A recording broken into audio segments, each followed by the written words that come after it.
The fields are turning white, not with frost or with snow, but with salt. The very earth, the source of a million harvests, is becoming a poison, a glittering crust under the relentless Mesopotamian sun. This is the mystery that haunts the ghosts of Sumer, a civilization that seemingly engineered its own slow, lingering demise. Why would the world's first innovators, the people who gave us writing, the wheel, and the city, allow their paradise to crumble into a saline wasteland? For millennia, this question was buried under layers of sand and silt, a cautionary tale whispered only by the wind across the silent mounds of southern Iraq. But as we dig deeper, the story isn't one of simple failure, but of a brilliant, desperate struggle against forces they could barely comprehend, forces they themselves had unleashed.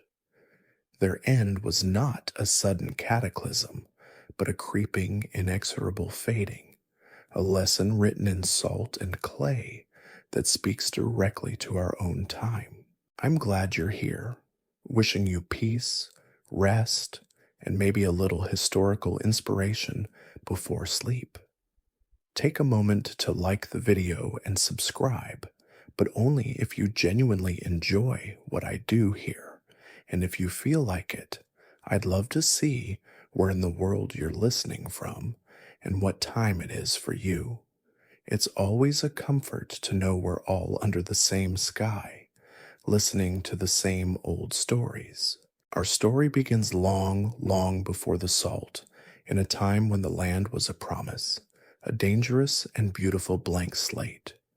Imagine a place without borders or names, a vast flat expanse between two legendary rivers, the Tigris and the Euphrates.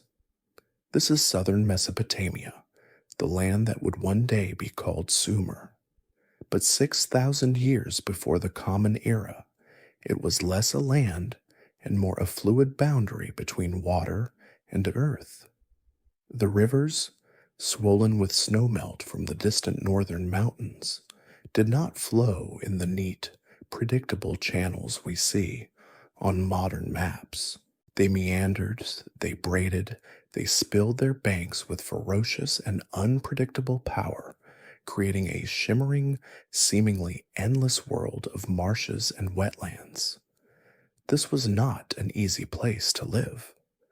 The sun in summer was a physical weight, a hammer of heat that could bake the mudflats into cracked porcelain.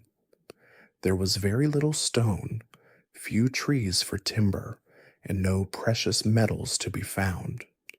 It was a landscape of mud, water, and reeds, stretching to a horizon that shimmered with mirages. Yet, this challenging world held an incredible gift. The annual floods, while destructive, brought with them a treasure, tons upon tons of rich, dark silt. When the waters receded, they left behind a layer of soil so fertile it was practically miraculous. In this soil, grains like barley and wheat could grow with an abundance that seemed almost magical to the Neolithic people who began to tentatively explore the region. These early settlers, whom we now call the Ubaid people, were the true pioneers of this land. They were not yet the Sumerians of legend, but their cultural DNA would form the very bedrock of that future civilization. They arrived in small groups, their possessions light, their knowledge of this strange, wet world even lighter. They learned to build their homes not from stone or wood, but from the materials at hand, bundles of tall, thick reeds lashed together into graceful arches, then covered with woven mats and plastered with mud.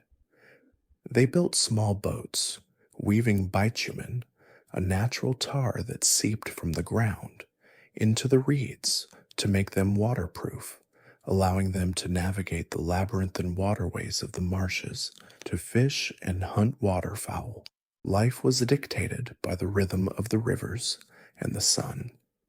The Ubaid people established tiny villages on the slightly higher ground, the turtlebacks that managed to stay dry during all but the most catastrophic floods. From these small islands of stability, they began an ambitious multi-generational project, the taming of the water. They dug small channels with simple stone hose and reed baskets, coaxing the river water onto their fields of barley. This was the beginning of irrigation, a simple idea that would become the engine of their entire world. It allowed them to produce a surplus of food, a concept that was revolutionary. For the first time, not everyone had to be a farmer or a hunter.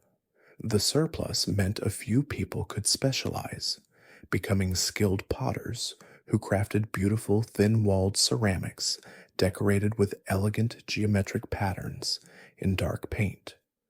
Others could become weavers or tool makers, or perhaps most importantly, priests who sought to understand and appease the powerful, unseen forces that governed the sun and the unpredictable rivers. And this brings us to one of the first great mysteries of this land. Who, precisely, were the people who would become the Sumerians? For a long time, historians and archaeologists debated what was called the Sumerian problem. Their language was a complete isolate, unrelated to the Semitic languages of their neighbors like the Akkadians, or to any other known language family on Earth. This linguistic uniqueness led some to believe that the Sumerians must have been invaders, a new people who swept into Mesopotamia from somewhere else, perhaps from mountains to the east or from a distant land across the sea, conquering the native Ubaid people and imposing their own culture. It was a tidy, dramatic theory, but the dirt and the clay tell a quieter, more complex story. As archaeologists have dug deeper, the evidence for a violent invasion has evaporated. Instead, they see a slow, seamless cultural evolution. Ubaid pottery styles gradually transform into those of the next period, the Uruk. Village layouts grow and change organically. There is no clear break in the archaeological record, no layer of ash and destruction to signal a conquest. The current thinking is that the Sumerian culture wasn't an import, but a homegrown phenomenon. The Ubaid people, over thousands of years of living and adapting to the unique pressures and opportunities of the southern marshes, simply became the Sumerians. The change was so gradual that no single generation would have even noticed it. They were simply living, building, and innovating in the land their ancestors had settled, their unique language and culture forming slowly, like a pearl inside an oyster, a product of their specific, isolated environment. The mystery remains, as language is not preserved like pottery, but the story of a slow, steady growth from deep local roots feels closer to the truth, a testament to the resilience of those first marsh dwellers who looked at a difficult land and saw not an obstacle, but a home. And in one particular spot, amidst the reeds and canals, they began to build something more than a village, a place they believed was touched by the gods themselves. That special spot, the one that began to draw the people of the marshes together, was called Eridu. To the Sumerians who would later write down their history, Eridu was not just a city, it was the first city.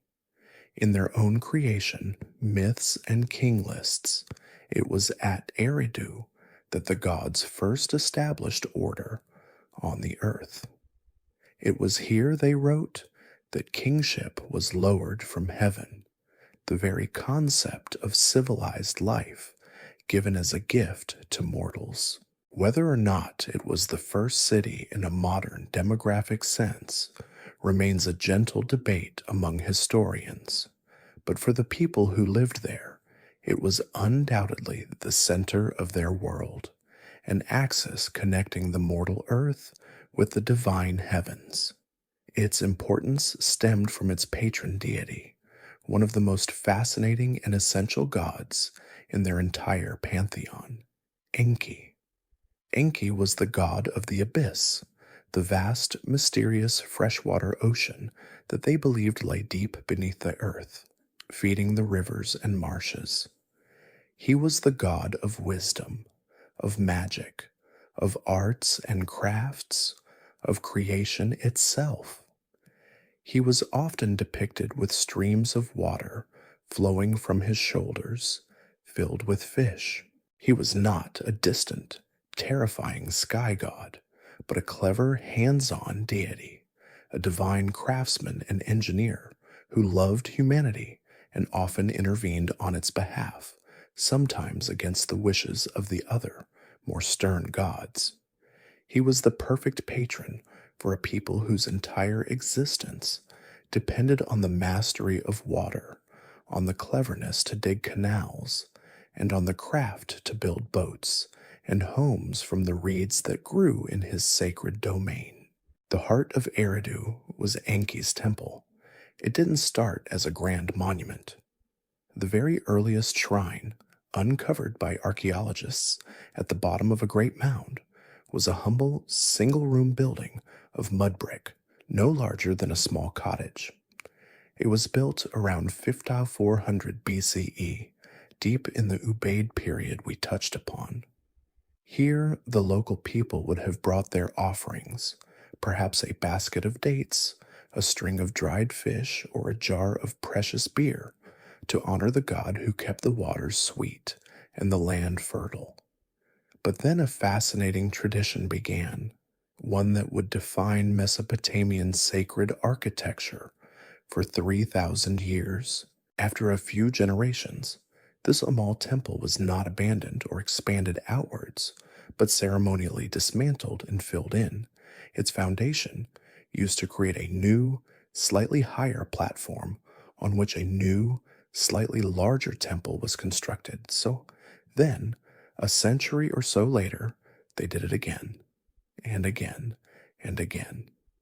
Over the millennia, this continuous cycle of ritual rebuilding created an artificial mountain, a man-made hill known as a tell, which rose dramatically from the flat, featureless landscape.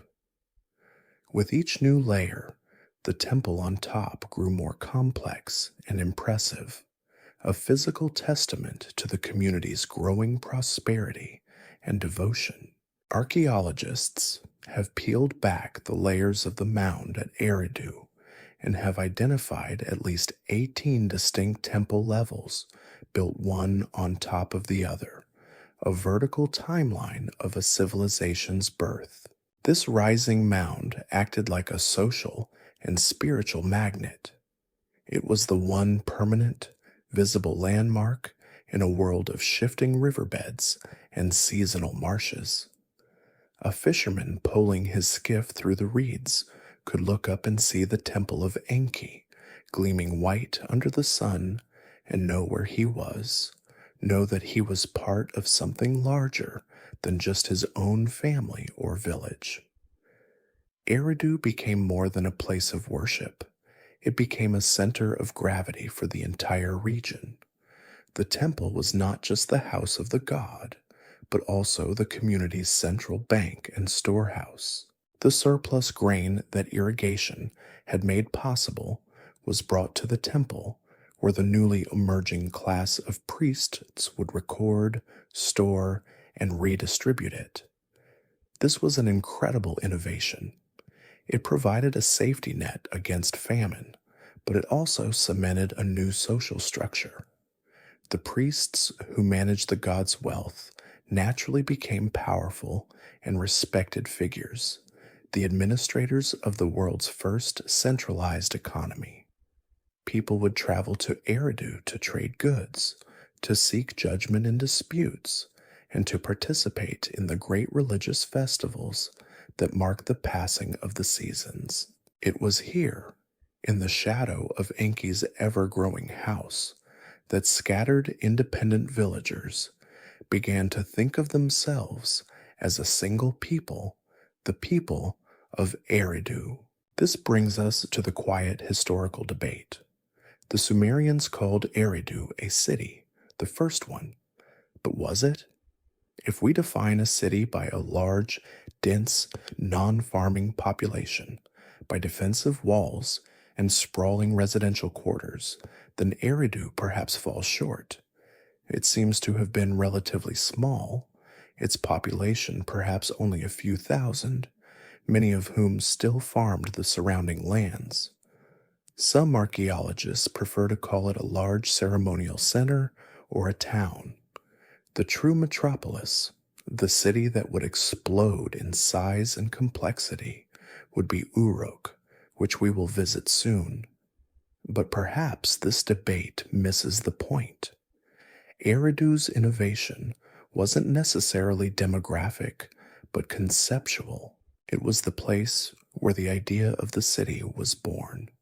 It established the template, a settlement built around a monumental temple, an economy managed by a priestly administration, a society unified by a shared allegiance to a patron god.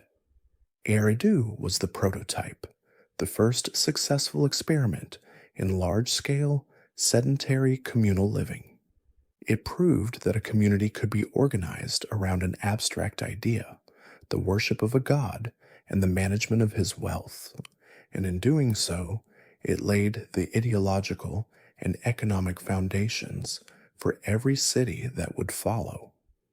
It was the spiritual capital before the idea of a political one even existed, the model of a sacred mound, a house for the gods acting as the heart of the community, was so powerful, so successful, that it would be copied and elaborated upon all across southern Mesopotamia.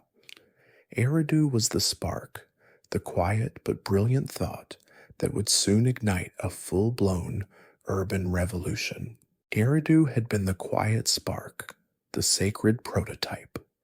But a few miles away, across the reed-filled floodplains, another settlement was about to take that blueprint and turn it into a roaring fire that would change the course of human history. This was the city of Uruk. The period that began around 4100 BCE is now named after it, the Uruk period, for this was the place where the very concept of urban life was forged on a scale that was previously unimaginable. If Eridu was the world's first town, Uruk was the world's first metropolis.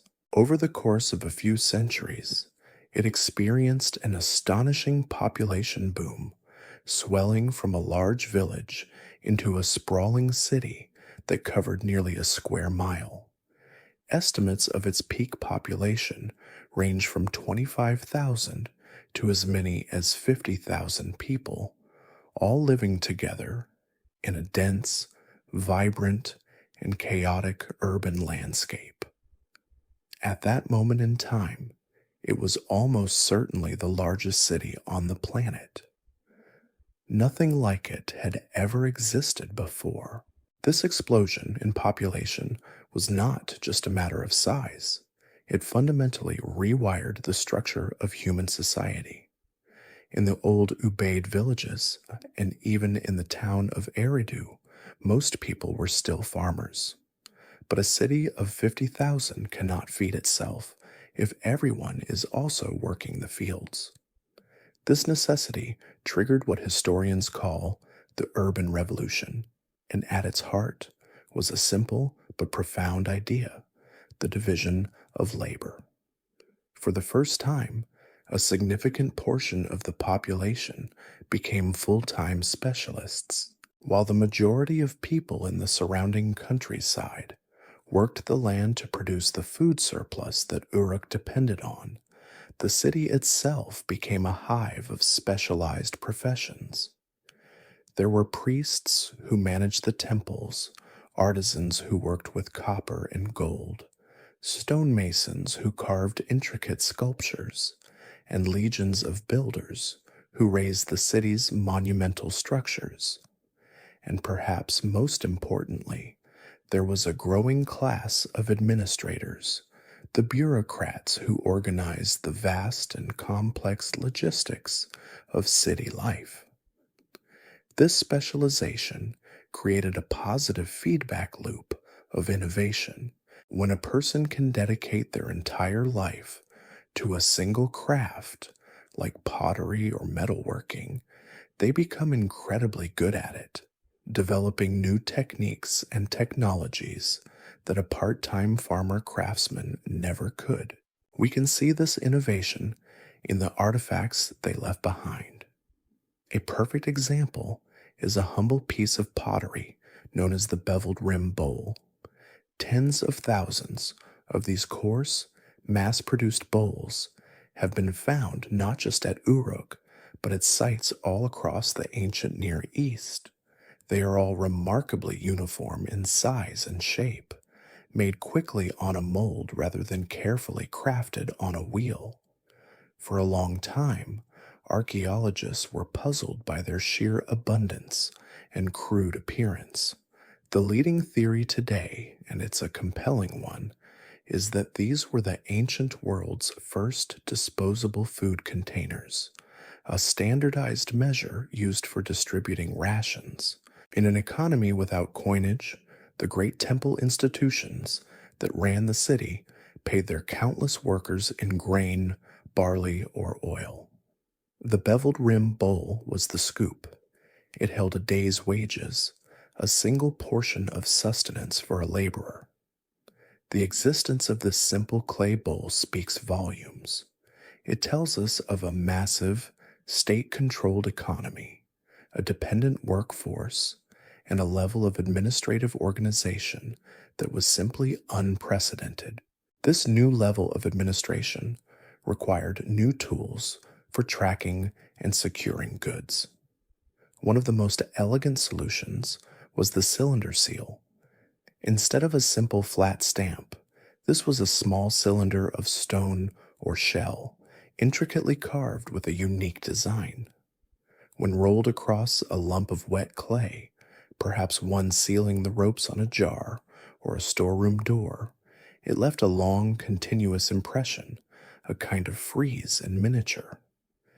This was far more complex and harder to forge than a simple stamp. It was a unique signature, a mark of ownership or administrative approval. The intricate scenes carved onto these tiny cylinders are a window into their world, showing us images of religious rituals, agricultural life, and strange mythical beasts.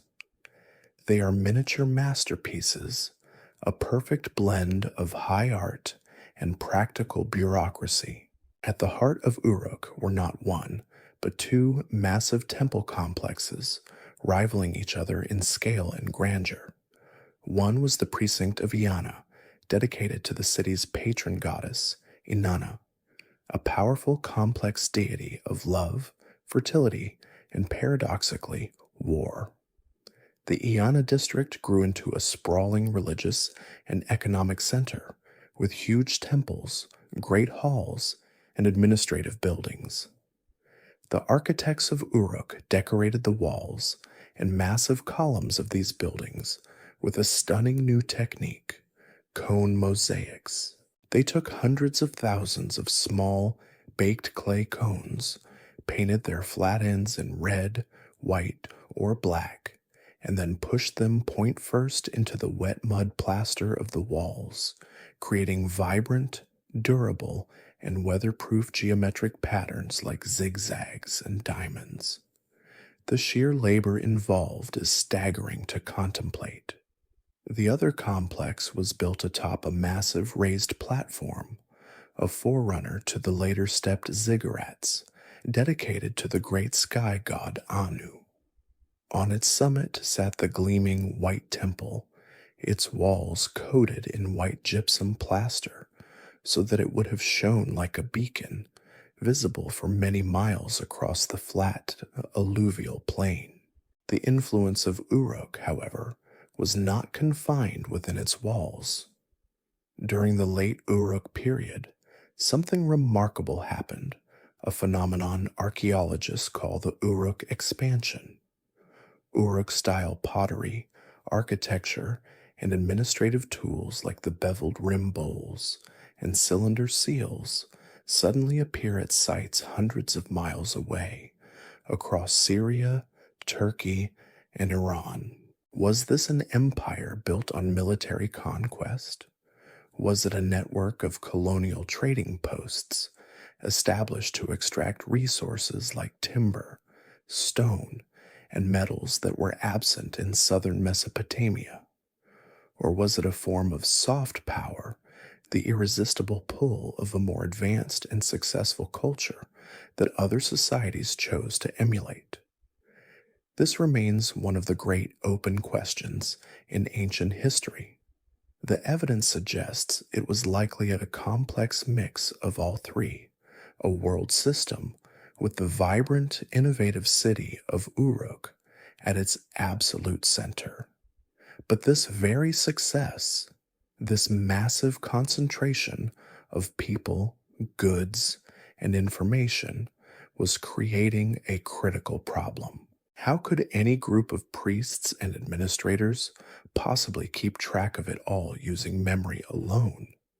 The tribute coming in, the rations going out, the trade with distant lands, the ownership of property, it was an overwhelming flood of data. They needed a new technology, something more reliable than memory and more scalable than clay tokens. They needed to make language visible. The immense administrative challenge facing the managers of Uruk, with its tens of thousands of citizens and its vast regional influence, could not be solved with memory alone.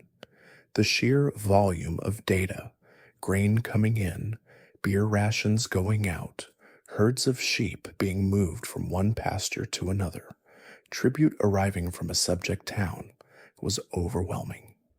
For centuries, they and their ancestors had used a simple but effective system of small clay tokens. A cone-shaped token might represent a small measure of grain, a sphere a larger measure, an ovoid jar a measure of oil. It was a system of physical accounting, a three-dimensional spreadsheet. If a temple owned 30 sheep, a priest would have 30 sheep tokens kept safely in a pot. But as the scale of their economy grew, this system started to show its age. It was cumbersome, and critically, it wasn't secure. How could you be sure that the shepherd taking 30 sheep tokens with him to a distant pasture was the one you had authorized? The first innovation to solve this was a device we now call a bulla. It was essentially a hollow ball of clay, an ancient security envelope.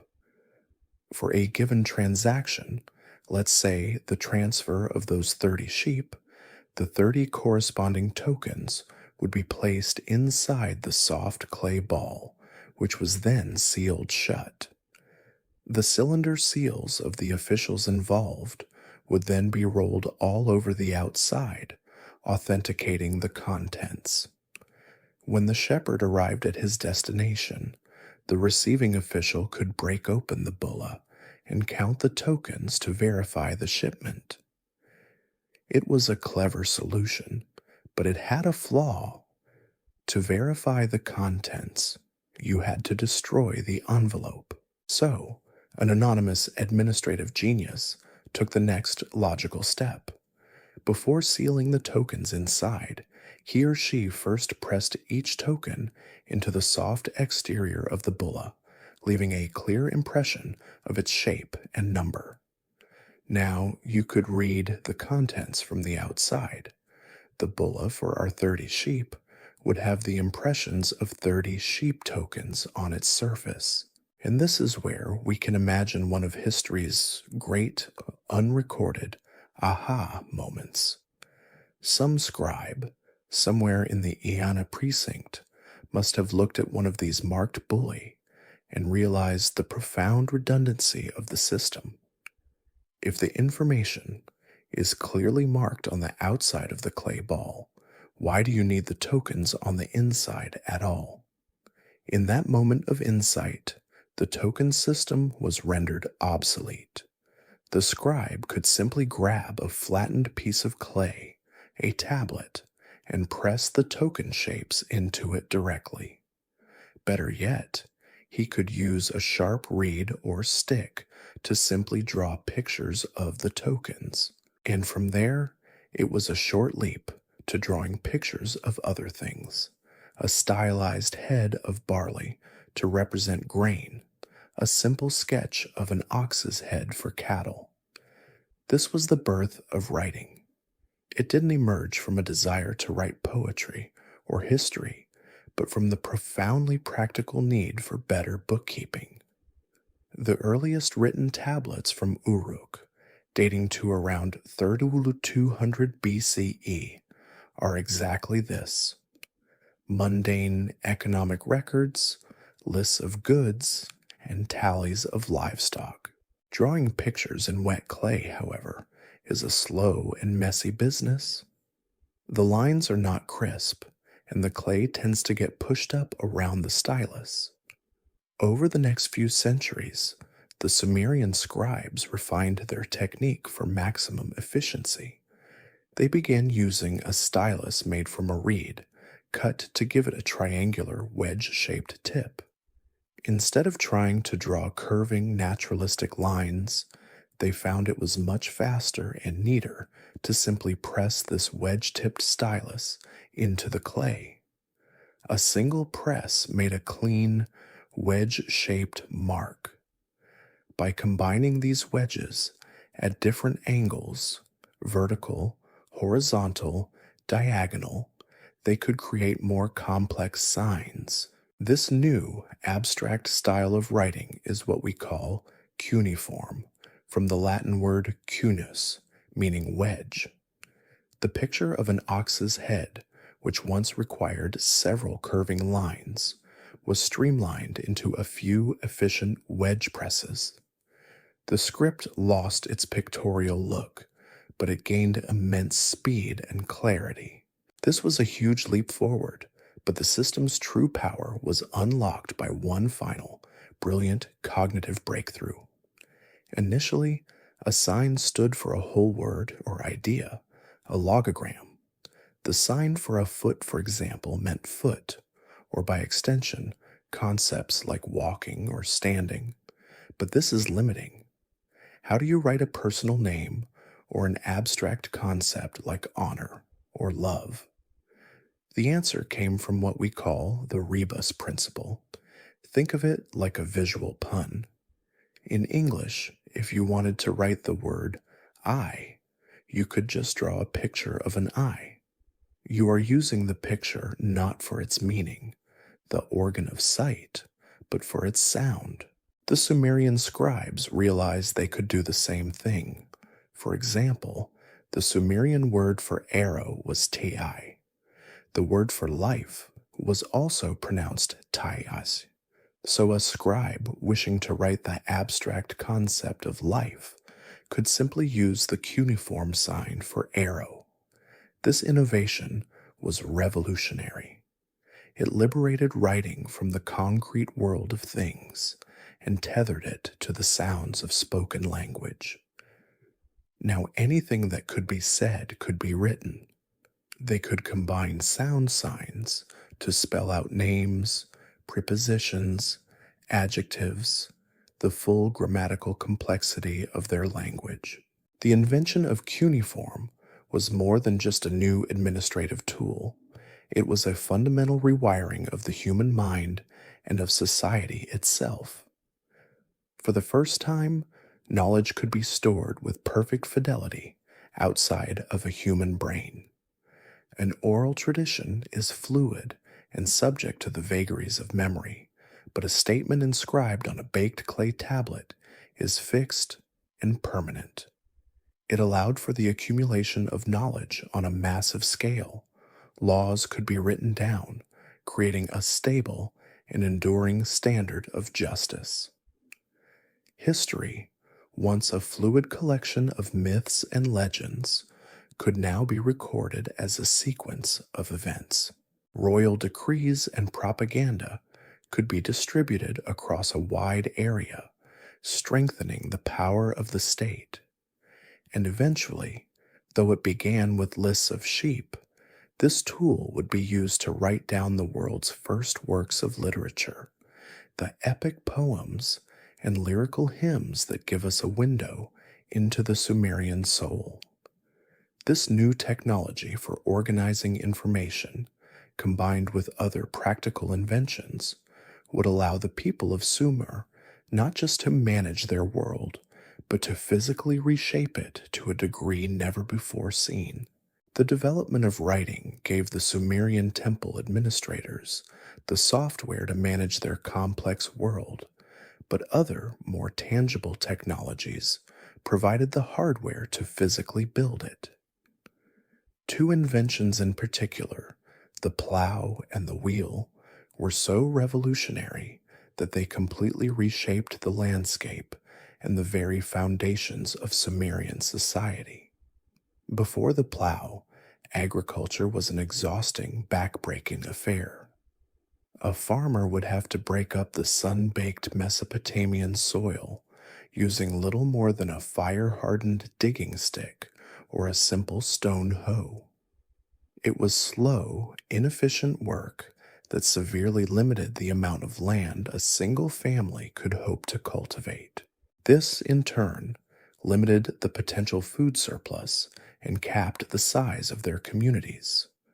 But sometime during the Uruk period, an idea of transformative simplicity was introduced, the ard, or the scratch plow. This was not the heavy, complex plow we might imagine today. It was likely just a long wooden beam with a sharpened perpendicular point, perhaps reinforced with stone, which a farmer would guide while a pair of lumbering oxen pulled it forward. The difference this made was monumental. The ARD didn't turn the soil over, but it was perfect for cutting a shallow furrow through the soft alluvial dirt, breaking up the compacted topsoil and preparing it for seeding. With the power of draft animals now harnessed, a single farmer could cultivate a vast amount of land compared to what was possible by hand. This single innovation dramatically increased agricultural productivity, creating the enormous food surpluses that were the lifeblood of the burgeoning cities. Remember those tens of thousands of people in Uruk? The priests, scribes, potters, and builders? They could only exist because farmers in the countryside, armed with this new tool, were growing more than enough food to feed them all. Later, the Sumerians would refine this technology even further, creating one of their most ingenious inventions, the cedar plow. This was a remarkable piece of early machinery that combined two actions into one. Attached to the plow was a funnel with a long, thin tube running down to the blade. A second person would walk alongside the farmer and the oxen, steadily pouring seeds into the funnel. The seeds would travel down the tube and be deposited directly into the freshly cut furrow at a consistent depth.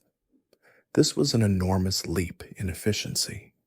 It protected the precious seeds from being eaten by birds or blown away by the wind, ensuring a much higher rate of germination and a more bountiful harvest. The other pivotal invention, the wheel, holds a fascinating surprise for us and represents a quiet historical mystery. We often assume this most fundamental of inventions was created for transport, for carts and chariots. But the archaeological evidence tells a different story. The wheel first appears in the archaeological record around 3500 BCE, not under a cart, but on a potter's turntable. The potter's wheel, much like the plow, was a revolution in production. It allowed a skilled artisan to shape clay with incredible speed and symmetry, facilitating the mass production of ceramics, like those beveled rim ration bowls we spoke of earlier. For a few hundred years, it seems this was the wheel's only job. The idea of turning it on its side and using it for locomotion came later, around 3200 BCE. And even then, the first wheeled vehicles were far from elegant. They were heavy, clumsy wagons with solid wheels, likely made from 3 planks of wood clamped together and cut into a rough circle. These wheels were fixed to a solid axle that turned with them, making steering incredibly difficult. They were technological marvels, but also incredibly cumbersome. The mystery, then, is why it took so long to adapt the wheel for transport. The answer likely lies in the unique geography of Sumer. In the waterlogged world of the southern marshes, with its network of rivers and man-made canals, boats were often a far more practical and efficient means of transporting heavy, bulk goods like grain. A wheeled cart would have been useless in the mud and reeds. The true value of the wheel was on firm, dry land, for moving things where boats couldn't go, perhaps for hauling quarried stone or timber for temple construction, or for giving commanders an advantage on a dry battlefield. The wheel was not an instant, universal solution, but a powerful new tool that found its purpose where the conditions were right. It is the synergy of these new technologies that truly fueled the Sumerian miracle. Imagine the system working in concert. The cedar plow, pulled by oxen, allows for the creation of a massive grain surplus in the countryside. The new wheeled cart can then transport this grain more efficiently over land to the city's central granaries. Inside the city walls, the temple scribes, using their new cuneiform script, can precisely record the amount of grain received. The potters, using their wheels, mass produce the bowls needed to distribute that grain as rations to the city's workers. It was a perfectly interlocking system where each innovation magnified the effectiveness of the others.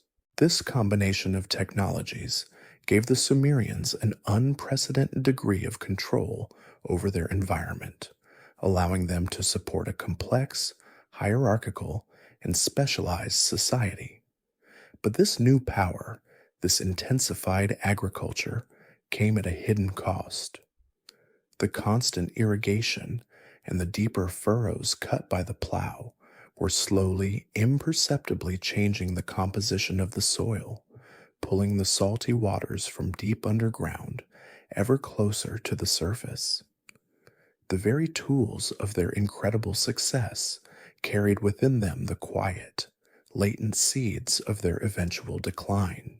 But they saw this power not as an engine of their own making, but as a gift from the gods who truly controlled their world, a world saturated with divine and often terrifying power.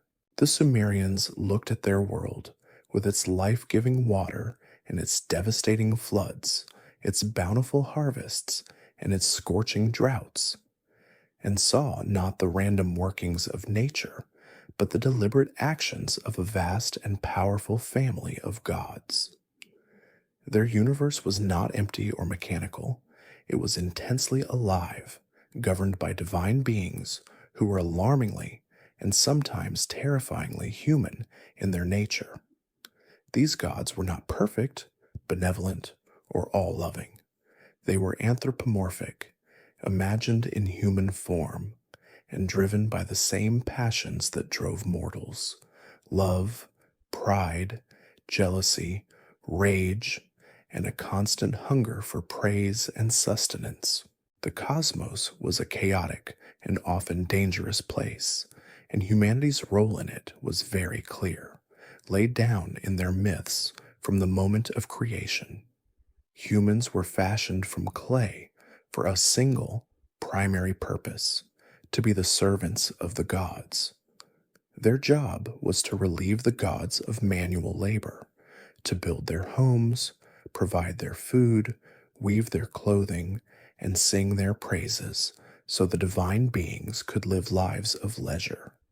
A natural disaster, like a flood that swept away a city, was not a random tragedy. It was a sign of divine anger, a punishment for some failure in this cosmic duty. Life was a precarious balancing act of appeasement and servitude. At the top of this divine hierarchy was a core group of immensely powerful deities who governed the fundamental realms of the universe. The supreme authority was An, or Anu in the later Akkadian language, the god of the heavens. He was the great patriarch, the king of the gods. But like a distant emperor, he often remained remote from the day-to-day affairs of mortals and even of the other gods. His sacred city was Uruk, where the great white temple was dedicated to him. The god with the most direct and impactful power was Enlil, the lord of wind, storm, and the earth itself. His name literally meant Lord Wind.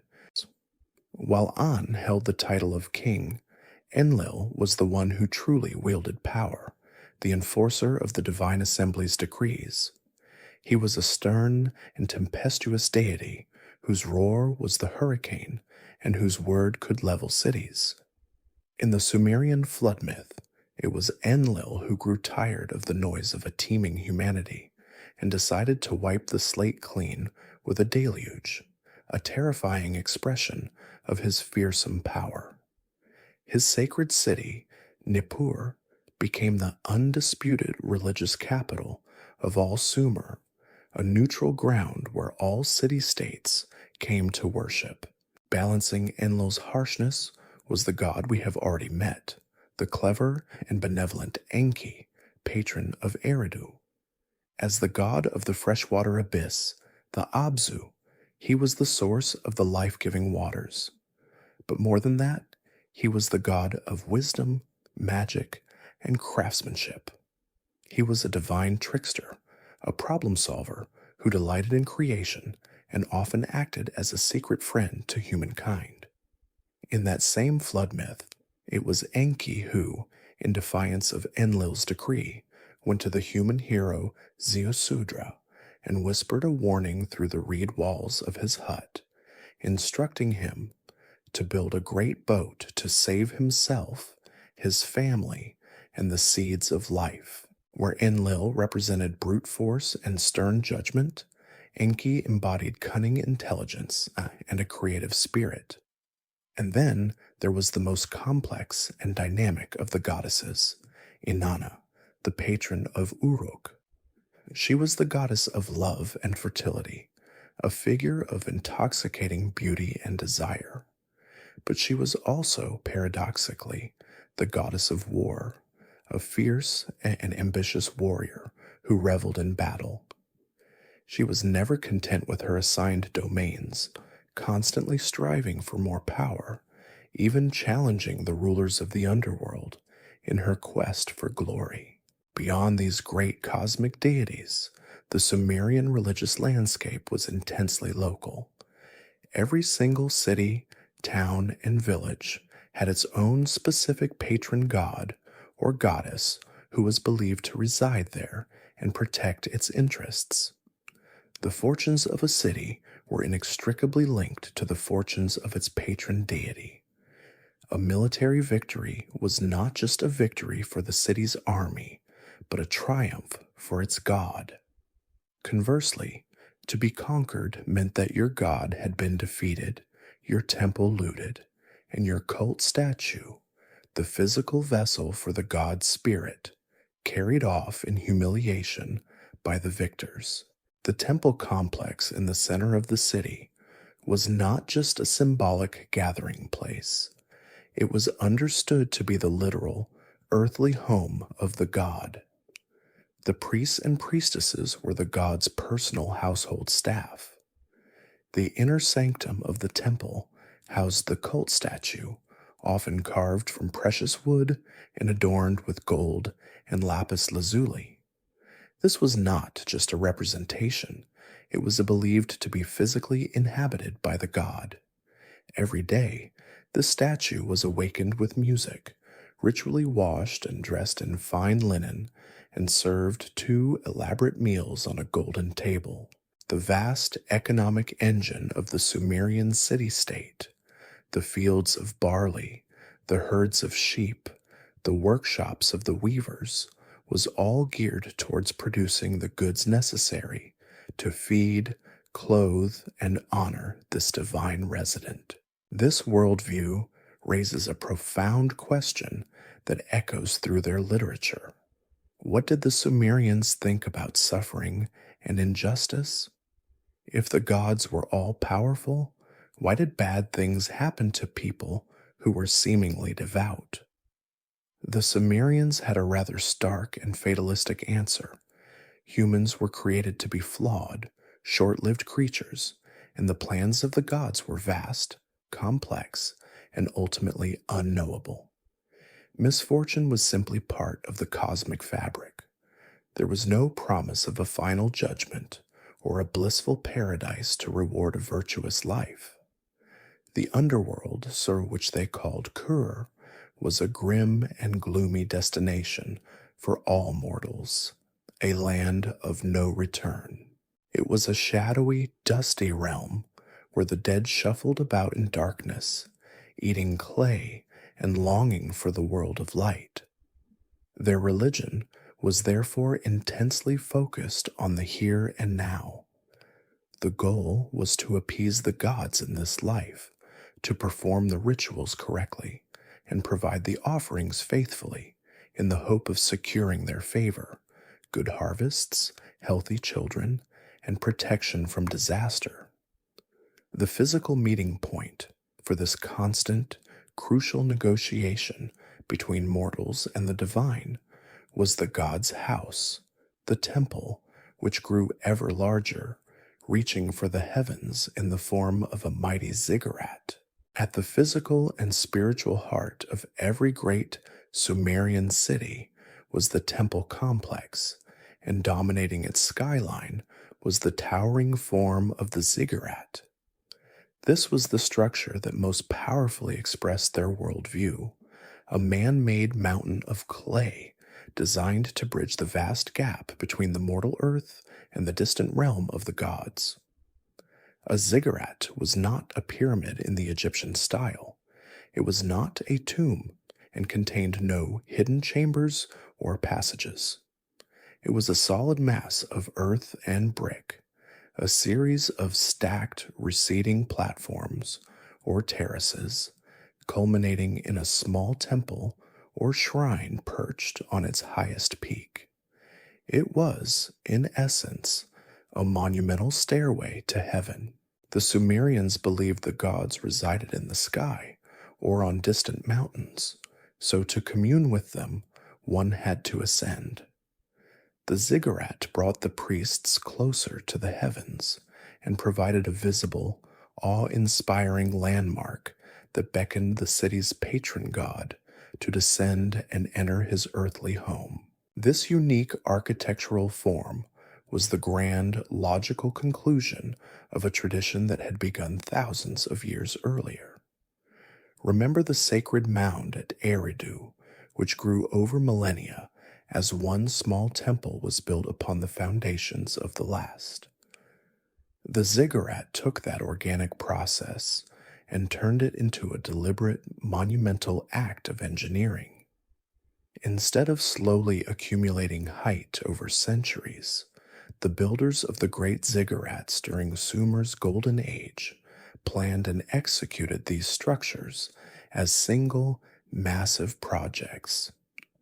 The core of the ziggurat was built from millions of sun-dried mud bricks, the most readily available material on the river plains. This core was then encased in a thick facade of kiln-fired bricks, which were much harder and more resistant to the elements. These outer bricks were often set in bitumen, the natural tar that seeped from the ground, which acted as a waterproof mortar, protecting the soft mud brick interior from the occasional torrential rains. The scale of these projects is difficult to overstate.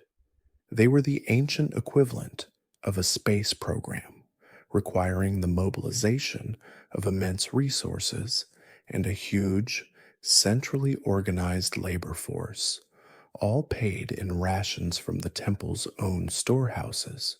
A city's ziggurat was a powerful statement of its wealth, its stability, and its unwavering devotion to its patron god. But the ziggurat and its surrounding courtyards, storehouses, and workshops were far more than just a religious center. They formed the absolute nucleus of the Sumerian economy. This was the central bank, the head office, and the primary factory of the entire city-state. In Sumerian theology, the city's god was the sole owner of all the land. The temple administration, led by a hierarchy of priests, managed this divine estate. Farmers who worked the surrounding fields did so as tenants of the god, and a significant portion of their harvest, barley, wheat, dates, sesame, was paid as a tax or offering directly to the temple. This immense wealth of agricultural produce was stored in sprawling granaries and storehouses within the temple precinct. The temple also controlled its own vast industrial operations. It had bakeries and breweries. Beer was a dietary staple and a form of currency, and workshops filled with weavers producing woolen textiles, which were a key export. It ran its own herds of cattle and sheep, and employed artisans, boat builders, and metal workers. The high priest of the city was not just a spiritual guide. He was the chief executive of this massive, vertically integrated corporation.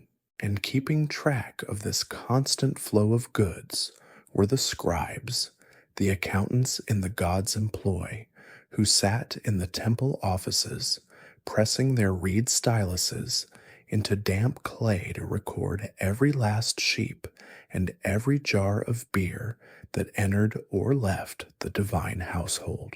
At the very summit of this great structure, reached by 3 massive staircases, sat the small, exclusive temple. This was the most sacred spot in the entire city, a beautifully adorned chamber that served as a waiting room for the god. Here, only the highest-ranking priests were permitted to enter, to perform the secret rituals meant to entice the deity to visit his people. From this high vantage point, the priest could look down upon the bustling city with its grid of canals, its labyrinth of courtyard houses, and beyond, the green patchwork of cultivated fields stretching to the horizon. It was a visual confirmation of his place in the cosmos, mediating between the flat, mortal world below and the vast, divine sky above. What exactly happened in this secluded temple at the top of the world remains a tantalizing mystery. The cuneiform texts that describe religious matters are often elusive and difficult to interpret. One of the most compelling theories, though it remains a hypothesis, is that this shrine was the location for a hieros gamos, or sacred marriage ceremony. In this annual ritual, performed to ensure the fertility of the land and the prosperity of the people for the coming year, the king of the city was thought to have symbolically married a high priestess, who in turn represented the city's patron goddess, very often Inanna. It was a potent act of sympathetic magic, a ritual union between the human and the divine to renew the eternal cycles of life. While we lack a definitive script for this ceremony, the idea speaks to the profound connection the Sumerians felt between their religious devotion, the power of their rulers, and the very survival of their world. While this sacred drama may or may not have unfolded on the Ziggurats peak, below, in the shadow of the great man-made mountain, the ordinary people of Sumer lived out their lives, their daily rhythms shaped by the demands of the gods and the realities of life on the clay plains. While the ziggurat reached for the heavens, the daily life of the ordinary Sumerian was firmly planted on the earth, in the dense, bustling warrens of the city that grew in the temple's shadow. A typical Sumerian city, like Uruk or Ur, was a tightly packed labyrinth of narrow, unpaved alleyways that twisted and turned between high, mud-colored walls. There was no grand urban planning in the residential districts. The city grew organically, house by house, over centuries. From the street, these homes presented a stark, almost featureless facade to the world.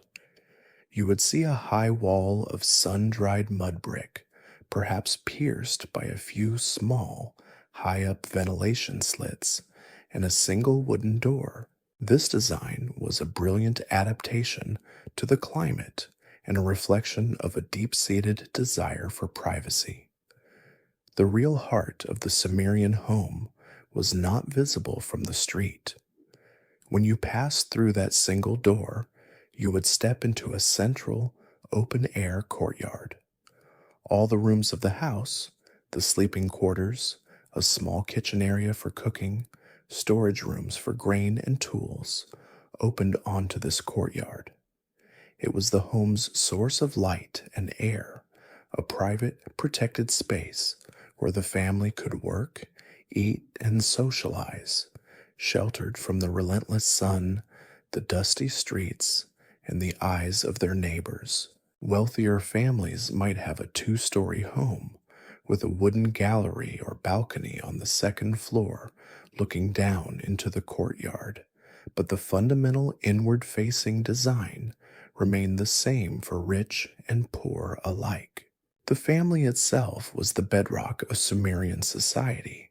It was a patriarchal structure, with the father holding ultimate authority over his wife, his sons and their wives, his unmarried daughters, and his grandchildren, all of whom might live together in the same courtyard house. Marriages were not romantic affairs, but practical arrangements, negotiated between families and sealed with a formal contract inscribed on a clay tablet. A bride would bring a dowry into the marriage, which remained her property and would be returned to her family if the husband divorced her without good cause. While women's lives were primarily domestic, focused on raising children and managing the complex tasks of the household, they were not without legal standing. Sumerian women could own property in their own right, inherit from their parents, and even run certain businesses. Brewing and selling beer and running taverns seem to have been common female occupations. But it was a world where men held the public power and made the crucial decisions for the family and the community. The daily diet for the vast majority of these families was simple, nutritious, and profoundly shaped by the agricultural realities of southern Mesopotamia. The two pillars of their cuisine were barley and beer. Barley was the primary cereal crop, far more tolerant of the increasingly saline soil than wheat. It was ground into a coarse flour and baked into a hard, unleavened flatbread, which accompanied almost every meal. Even more important than bread was beer, which they called cash. Sumerian beer was not the clear, bubbly beverage we know today. It was a thick, soupy, and highly nutritious brew made by crumbling specially baked barley cakes into water and allowing the mixture to ferment. It was a staple food, a source of calories and B vitamins that was often safer to drink than water from the canals. In art, Sumerians are often depicted drinking this thick beer from large jars through long reed or metal straws, a clever technique to bypass the solids and chaff that floated on the surface. This diet was supplemented with a rich variety of vegetables. Onions, garlic, leeks, lettuce, lentils, and chickpeas were all staples. The date palm provided a vital source of sugar, fruit, and even wood. Fish caught in the canals and marshes was the most common source of animal protein, while mutton and goat were eaten on special occasions and religious festivals. In terms of appearance, Sumerians depicted themselves with large, striking eyes, often inlaid with shell and lapis lazuli in their statues. In the earliest periods, men are shown wearing fleece-like skirts made from sheepskin, a garment known as a kaunikes. Later, both men and women adopted kilts and robes made of woven wool or linen. Men were often clean-shaven, particularly priests, but kings and high officials are shown with long, elaborate, carefully curled beards and hair. Women wore their hair in complex braids and coils, sometimes incorporating golden ribbons and other adornments.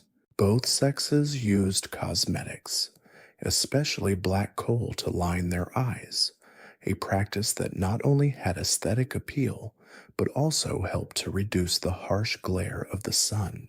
This glimpse into daily life raises a fascinating question.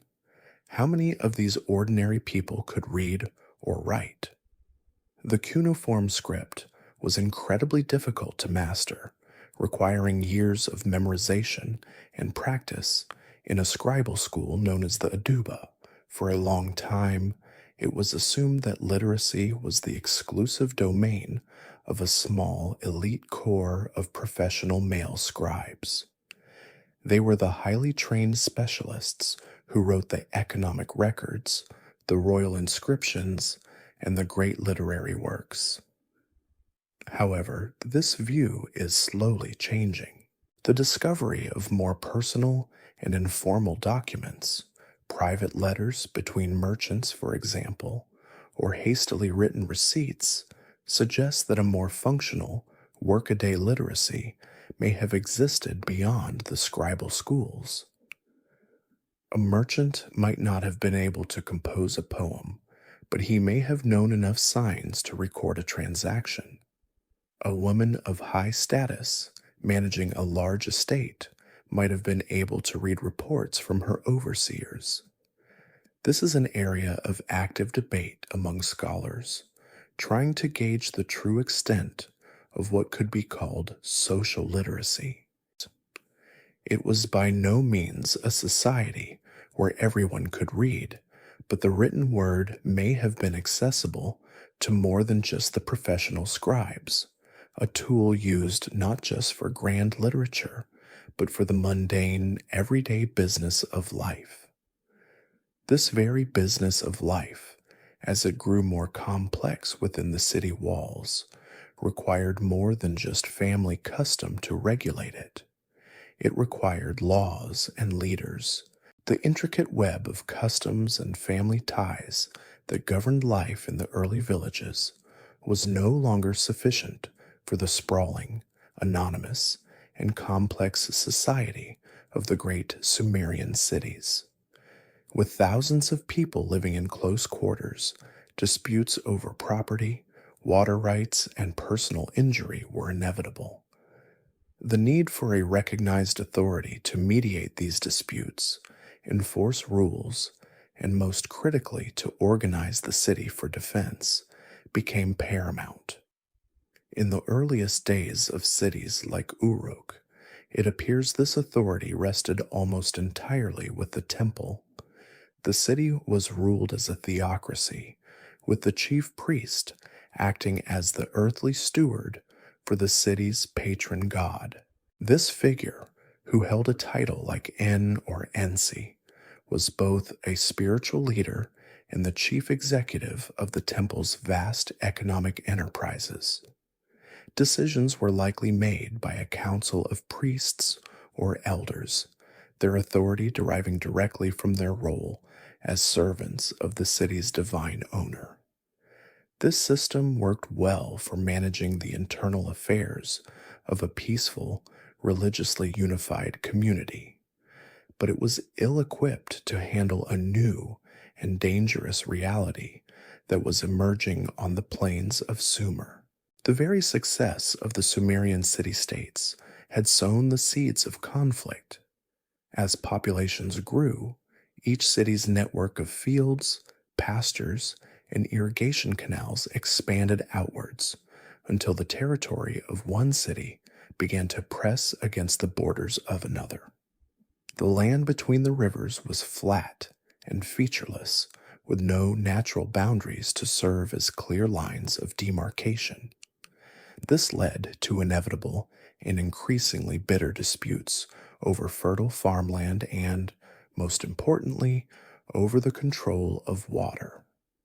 In the arid Mesopotamian climate, water was life. A city that controlled the upstream portion of a canal could, if it chose, divert the water for its own use, leaving its downstream neighbor to face drought and famine.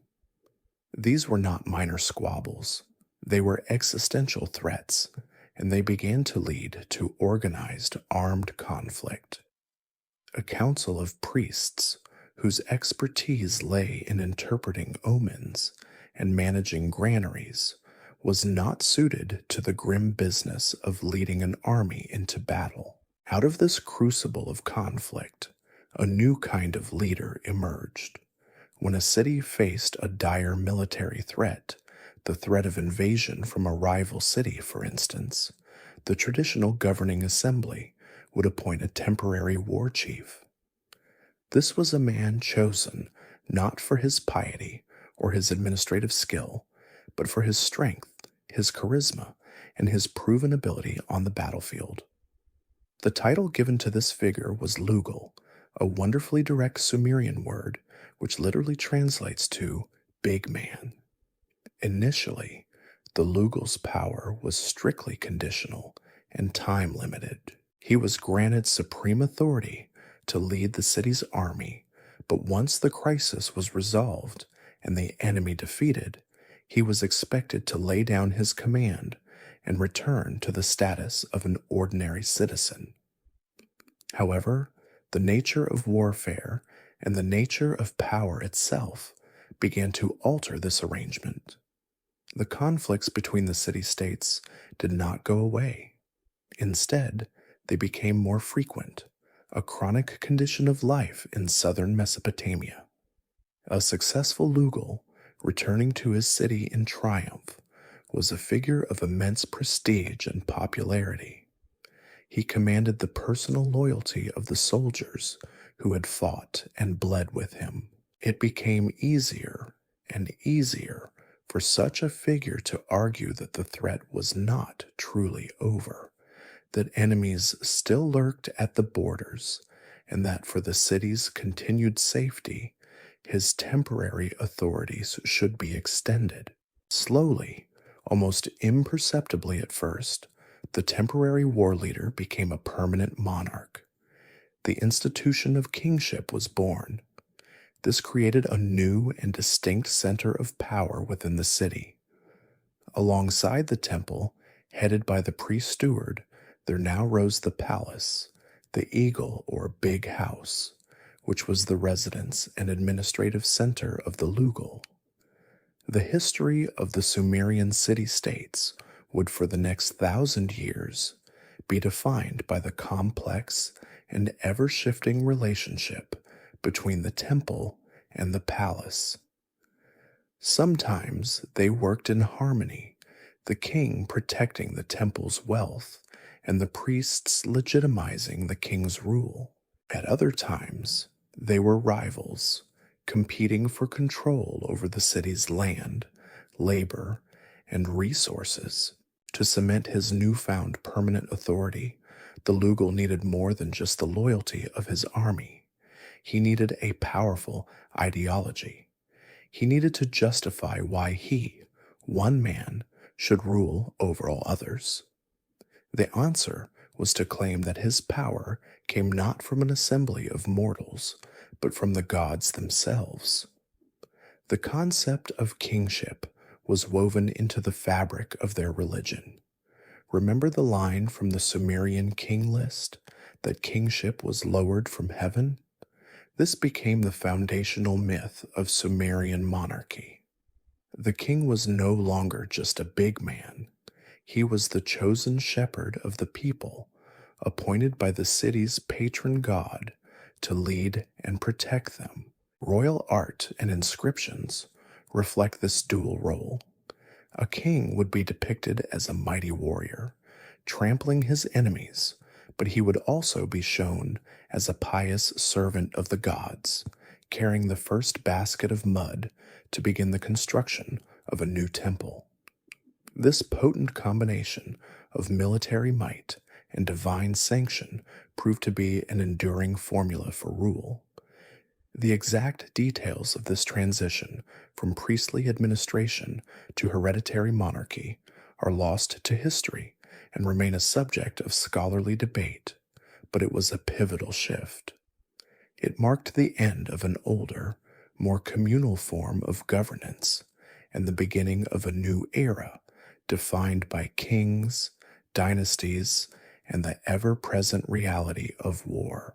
The rise of the Lugal and the formal institution of kingship transformed warfare from an occasional crisis into a defining feature of the Sumerian political landscape. The period from roughly 2900 to 2350 BCE, known as the Early Dynastic Period, was characterized by the constant, shifting rivalries between a dozen or so independent city-states that vied for land, water, and dominance.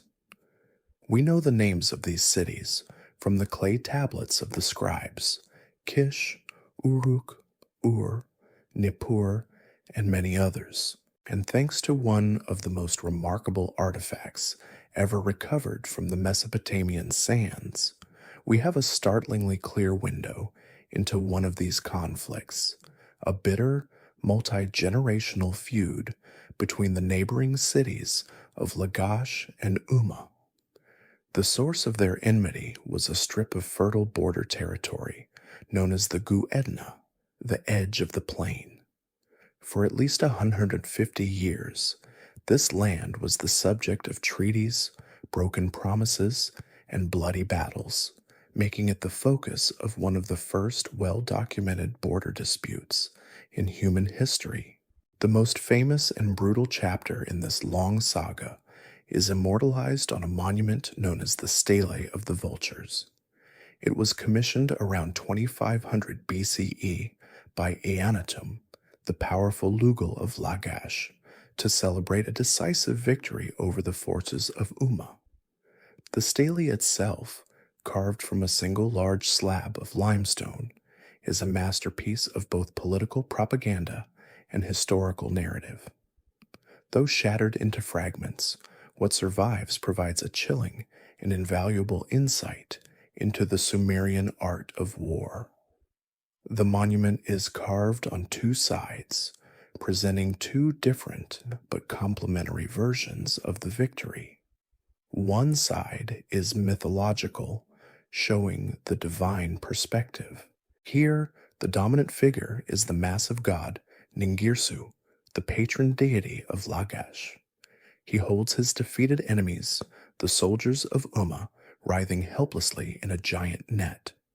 The message is unequivocal. This was not merely a human triumph, but a divine judgment. Ningirsu himself has fought for his city and captured those who trespassed against him. Eannatum, the king, is merely the god's chosen instrument on earth. The other side of the stele is historical, presenting the earthly events of the campaign in a series of narrative panels like a stone comic strip. It is our earliest and most graphic depiction of organized warfare. One of the most famous panels shows Eannatum on foot, leading his army into battle. His soldiers are not a chaotic mob, but a disciplined, heavily armed infantry unit. They are arranged in a dense formation, a phalanx, with their large rectangular shields overlapping to form a solid wall of protection. Through this shield wall, a forest of long spears projects forward. It is a terrifying image of collective, disciplined force. Beneath their marching feet lie the trampled bodies of their enemies from Umma. Another panel shows the king in his moment of triumph, riding in a heavy, four-wheeled battle wagon pulled by a team of onagers, the wild asses of the region. He is larger than his men, a spear clutched in his hand, leading the charge.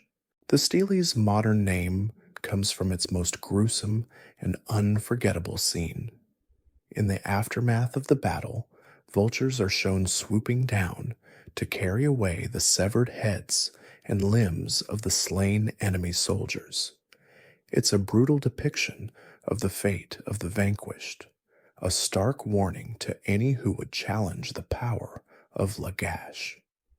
In a contrasting panel, the people of Lagash are shown respectfully collecting their own dead, piling their bodies into a great mound for a communal burial, an act that highlights their piety and civilization, in contrast to the savage fate of their foes.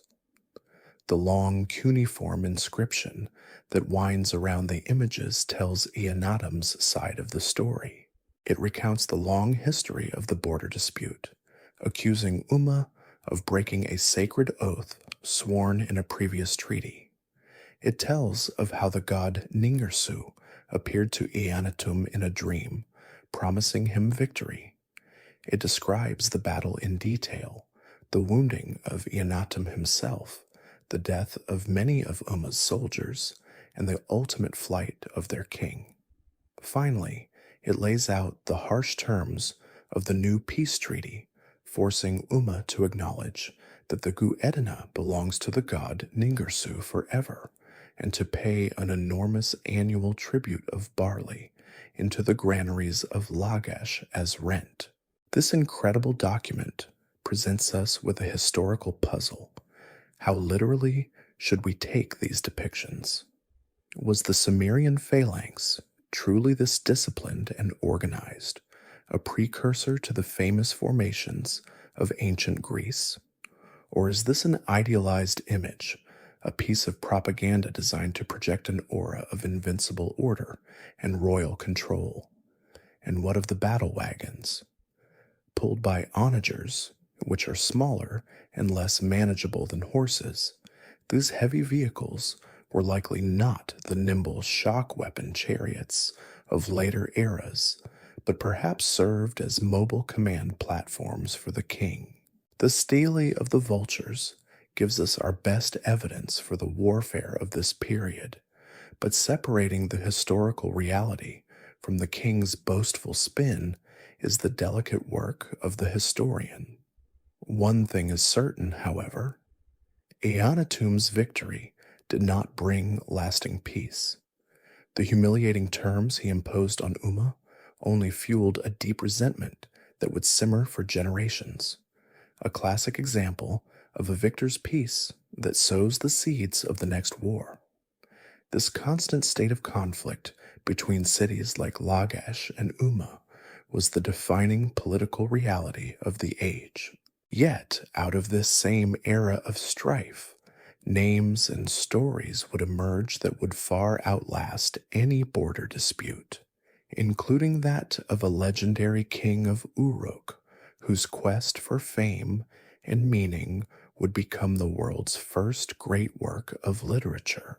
The endless squabbles over land and water like the bitter feud between Lagash and Umma, defined the political reality of the early dynastic period. Kings rose and fell, cities were conquered and liberated, and borders were redrawn in blood, only to be disputed again a generation later.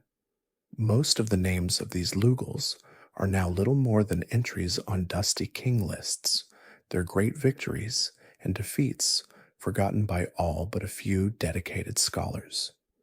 Yet, from the same chaotic era, a king arose in the city of Uruk, whose story would break free from the dry confines of historical records and become something else entirely: a legend, a myth, and the world's first epic poem. His name was Gilgamesh, and while the tales told about him are filled with gods and monsters, at their core is a historical reality. Gilgamesh was a real king who ruled Uruk sometime around 2700 BCE. The Sumerian king list records him as the fifth king of the first dynasty of Uruk, crediting him with a mythically long reign of 126 years. More concretely, he is credited in inscriptions with building the massive defensive walls of Uruk, a colossal undertaking that would have required the mobilization of the city's entire labor force. The historical Gilgamesh was likely a powerful, effective, and perhaps ruthless ruler, a classic example of the ambitious Lugals of his age. But the historical king is overshadowed by the hero of the Epic of Gilgamesh, a story that was told and retold for centuries, first by the Sumerians, and later expanded and standardized by the Babylonians. The story that has come down to us begins by painting a rather unflattering portrait of its hero. Gilgamesh, the king of Uruk, is described as a tyrant. He is 2/3 god and 1/3 man, gifted with immense strength and beauty, but he uses his power to oppress his people. He is arrogant, sleeps with the new brides of his city on their wedding nights, and exhausts the young men with endless labor on his grand construction projects. The people of Uruk cry out to the gods for relief. In response, the gods create a foil for Gilgamesh, a wild man named Enkidu. He is raised in the wilderness among the animals, a being of pure nature, hairy and untamed.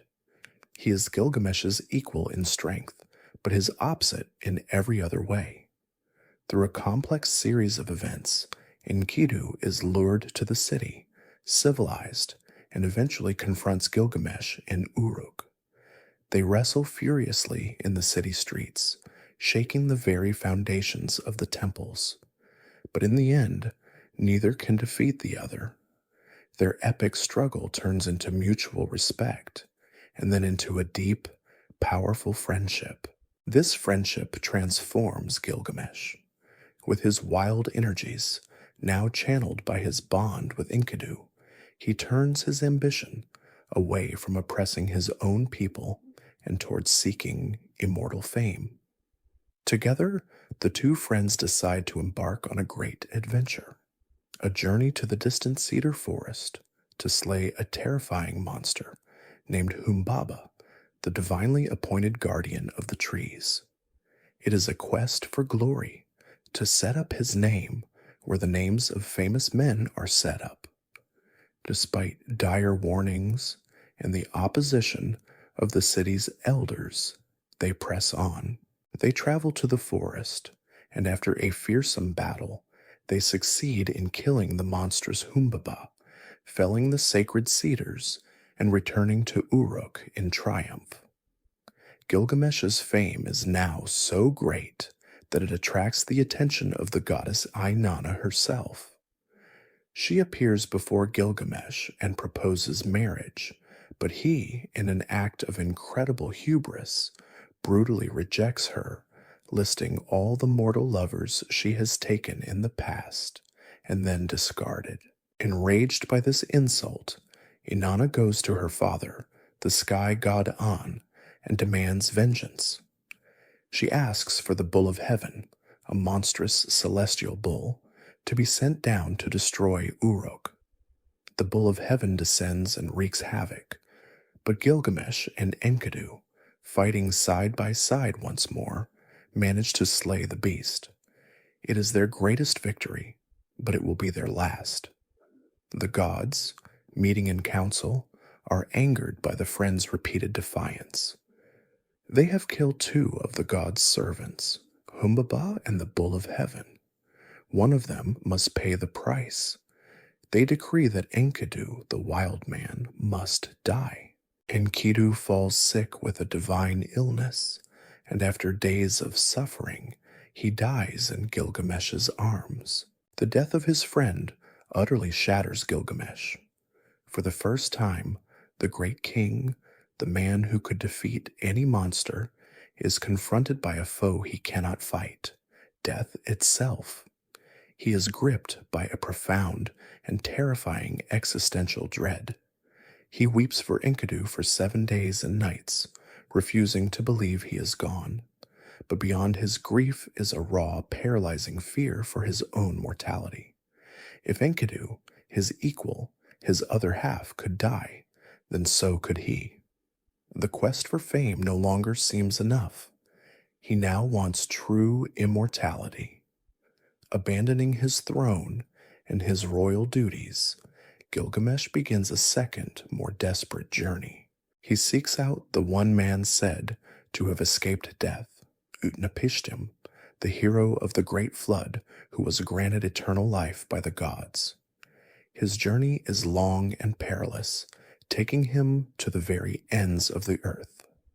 Finally, after many trials, he reaches Utnapishtim, who tells him the story of the flood but offers him no easy answers. Immortality, Utnapishtim explains, was a unique gift and cannot be repeated. Crushed, Gilgamesh is about to return empty-handed when Utnapishtim's wife takes pity on him and reveals one last secret, a magical plant that grows at the bottom of the sea that can restore youth. Gilgamesh dives to the depths, finds the plant, and begins his journey home, planning to share it with the elders of Uruk. But in a moment of carelessness, while he stops to bathe, a snake steals the plant and slithers away, shedding its skin and becoming young again. And with that, Gilgamesh's last hope is gone. He returns to Uruk, a changed man. He has failed in his quest, but he has gained wisdom. He looks upon the great walls that he built, the very walls that the historical Gilgamesh constructed, and understands that a person's true immortality lies not in eternal life, but in the great works and the community they leave behind. The story of this legendary king provided a framework for Sumerian culture to explore its deepest questions about life, death, friendship, and the very meaning of being human. When the legendary Gilgamesh returned to Uruk, broken by his failure to find eternal life, he found solace not in divine promises, but in the tangible works of civilization, the great orderly walls he had built. This shift from a quest for personal immortality to an appreciation for enduring community works reflects a deeper truth about Sumerian culture. They understood that a city was more than just a collection of buildings. It was a complex social machine that to function required rules, order, and justice. As their cities grew from intimate villages into sprawling metropolises filled with strangers, the old ways of resolving disputes through family custom and the word of village elders were no longer enough. Society needed a more formal, impartial system to protect property, regulate trade, and ensure that the strong could not simply prey upon the weak. This task of establishing justice became one of the central duties of the Sumerian king. While the Lugal's power was initially born on the battlefield, his legitimacy at home depended on his ability to be the supreme judge of the land. A good king was not just a mighty warrior, he was a wise lawgiver, a righteous shepherd who ensured fairness and equity for his people. This ideal was a constant theme in royal inscriptions. Kings boasted not only of the enemies they had defeated, but also of the social order they had established, claiming they had made the canals run smoothly, the markets trade fairly, and the orphan and the widow sleep soundly, free from oppression. Long before the famous Code of Hammurabi in Babylon, Sumerian kings were inscribing legal principles onto clay and stone, creating the world's first recorded legal systems. One of the earliest and most vivid examples of this royal concern for justice comes from the city-state of Lagash around 2400 BCE. The king, a man named Uruk, left behind a series of remarkable inscriptions that amount to one of history's first documented social reform movements. Uruk-agina's texts paint a grim picture of the Lagash he inherited. It was a city rife with corruption, where a bloated bureaucracy of temple officials and palace administrators had become a predatory class. He describes how the overseer of the boatmen would seize boats for himself, how the head shepherd would steal sheep, and how powerful men would intimidate poor fishermen into giving up their catch. Even the most sacred of life's events had become an opportunity for extortion. A priest would demand an exorbitant payment of silver and barley to perform a burial ceremony. The powerful Uruk-agina tells us we're treating the property of the common citizen as their own. In his inscriptions, Uruk-agina presents himself as the great reformer, chosen by the god Ningirsu to put an end to this injustice. He proudly proclaims that he established the freedom of the people of Lagash. He details his actions with pride. He fired the corrupt overseers and inspectors. He set fixed, reasonable prices for sacred rituals like burials and weddings. And he decreed that when a powerful man wanted to buy the house or donkey of his inferior, the humble man had to be paid a fair price in silver and had the right to refuse the sale. His most enduring declaration, a phrase that would echo through Mesopotamian legal thought for centuries, was his claim to have made a covenant with his God that the widow and the orphan would no longer be at the mercy of the powerful man. While we don't have a formal law code from Uruk-agina, his reform texts are arguably more revealing, as they show us a king actively diagnosing and attempting to cure the social ills of his time. These reforms give us a glimpse into the fundamental principles of Sumerian justice. Unlike the later eye for an eye principle of retribution, Sumerian law was primarily based on the concept of restitution. The goal was to restore the social and economic equilibrium that a crime had disturbed. If you accidentally injured another person, you didn't suffer the same injury in return.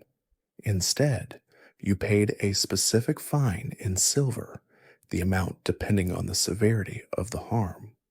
If a thief was caught, the standard penalty was not imprisonment or mutilation, but repayment of the stolen item's value, often 30 times over.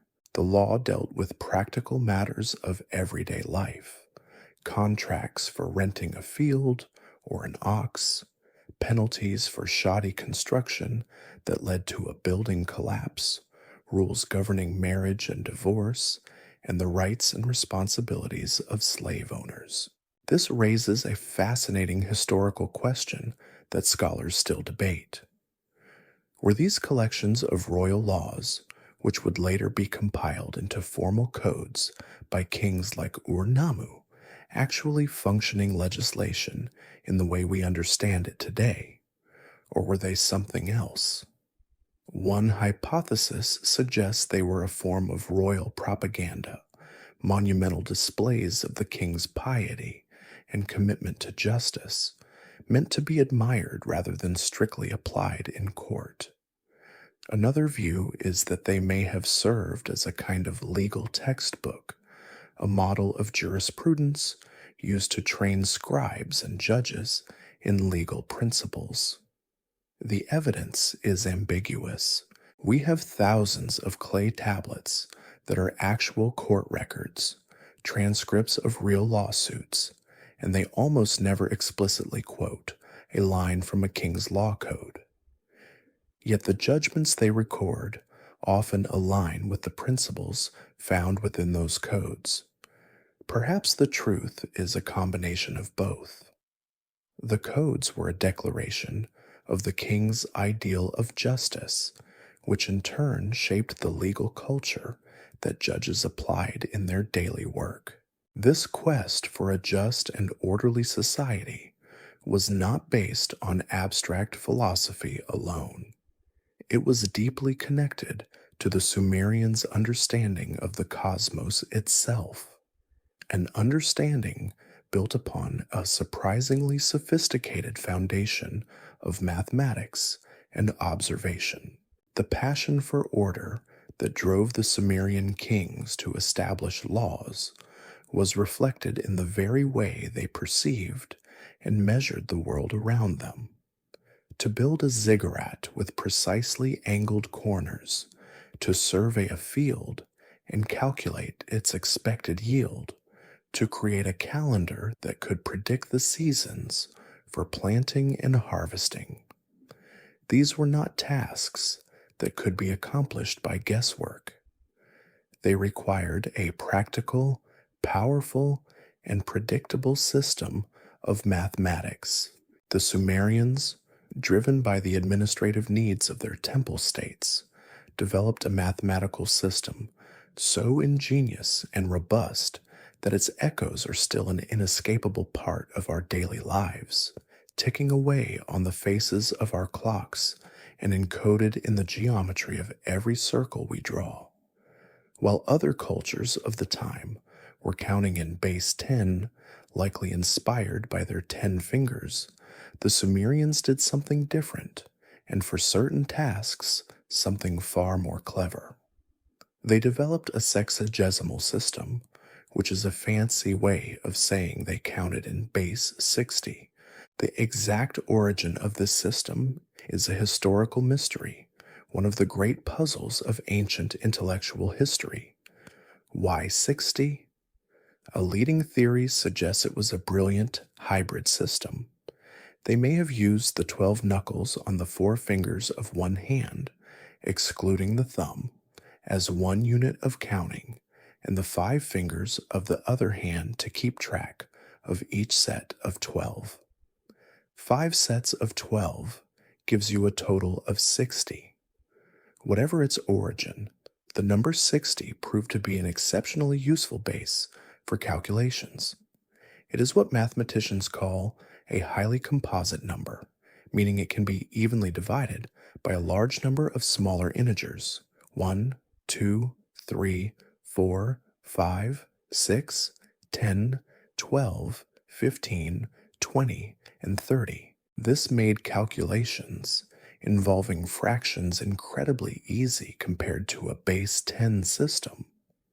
For a society that constantly needed to divide up grain rations, calculate tax rates, and parcel out land, a system that avoided messy fractional remainders was a huge advantage. The most enduring legacy of this base 60 system is, without a doubt, our measurement of time. The Sumerian division of the hour into 60 minutes and the minute into 60 seconds is a direct inheritance from their sexagesimal mathematics. It is a quiet testament to the power of their idea that thousands of years later, In a world of computers and quantum physics, we still organize our days according to the calculations of scribes in ancient Uruk. Their influence doesn't stop there. Their use of 12 in their counting system likely led to the zodiac having 12 signs and the year having 12 months. And when they turned their attention to geometry, they naturally divided the circle into 360 degrees, 6 sets of 60. Every time we measure an angle, we are thinking in a way like a Sumerian. This mathematical prowess was not just an abstract intellectual exercise. It was a set of practical tools for managing their world. Scribes in the Aduba, the scribal schools, spent years mastering these concepts. We have recovered many of their textbooks, clay tablets filled with multiplication tables, division problems, and exercises for calculating areas and volumes. They could calculate the area of a rectangle or a right-angled triangle, and they had a decent approximation for the area of a circle. They could calculate the volume of a rectangular granary to know how much barley it could hold, or the number of bricks required to build a temple wall. This was the mathematics of engineering, of architecture, and of a state-level bureaucracy. This same impulse to measure and record was turned towards the heavens.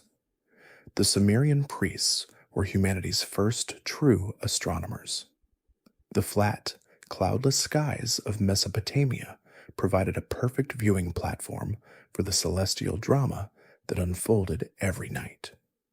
They meticulously observed and recorded the movements of the sun, the moon, and the 5 planets that were visible to the naked eye: Mercury, Venus, Mars, Jupiter, and Saturn. They saw these celestial bodies not as inanimate objects, but as the manifestations of their great gods, moving across the sky on inscrutable but predictable paths. The purpose of this astronomy was twofold. On a practical level, it was essential for maintaining the calendar. Their year was based on the cycles of the moon, a lunar calendar, but they knew this didn't perfectly align with the solar year that governed the seasons. They developed a sophisticated system of periodically inserting an extra leap month into their calendar to keep it synchronized with the agricultural cycle, ensuring that planting and harvest festivals occurred at the correct time. But their sky watching also had a deeper, more spiritual purpose. They believed that the movements of the celestial gods were omens, divine messages that, if correctly interpreted, could predict the future and reveal the will of the heavens. This was the birth of astrology, which in their minds was inseparable from the science of astronomy. They created detailed star charts and catalogs of celestial events, correlating them with events on Earth. If a solar eclipse was observed and was followed by a flood or the death of a king, that correlation was recorded on a clay tablet as a potential future warning. For the Sumerians, mathematics and astronomy were not secular sciences. They were sacred tools for understanding and managing a cosmos created and controlled by the gods. Their ability to impose this mathematical order on the world, from a simple field of barley to the vast expanse of the heavens, was a core part of their civilizational genius. It was a skill that was not just written on clay, but also expressed in the beautiful, intricate objects they created with their hands. The same meticulous, order-seeking mind that calculated the area of a field and charted the movements of the planets also guided the hands of the Sumerian artist. For the people of ancient Sumer, art was rarely, if ever, created for its own sake. It was not a form of abstract self-expression, but a practical and purposeful craft, deeply interwoven with the functions of religion, power, and administration. Every statue carved, every pot decorated, and every scene engraved had a specific job to do, whether it was to carry a prayer to the gods, declare the power of a king, or certify the contents of a clay jar. Their art was a tangible extension of their worldview, a way of making abstract concepts like piety, authority, and ownership visible and permanent. And in a land with very little beautiful stone or hardwood, the ingenuity of their artisans shone through in their mastery of the materials they had at hand. Perhaps the most unique and characteristic Sumerian art form was one we have already touched upon, the cylinder seal. These were not grand monuments, but miniature personal masterpieces. Each seal was a small cylinder, usually no more than an inch or two long, carved from stone, shell, or bone. The surface was engraved with an intricate design in reverse. When this small cylinder was rolled across a damp surface, a lump of clay sealing a storeroom door, a clay tablet documenting a contract, or the stopper of a ceramic jar, it would leave a long, continuous, and highly detailed impression like a miniature frieze. This was its practical function. It was a signature, a unique mark of ownership and authenticity in a world without locks and keys. But it was also a canvas for an incredible range of artistic expression. The scenes carved onto these tiny surfaces are a treasure trove of information about Sumerian life and belief. They show us scenes of religious ritual, with worshippers approaching a seated god. They depict myths and legends, with heroes wrestling lions and strange hybrid creatures battling one another.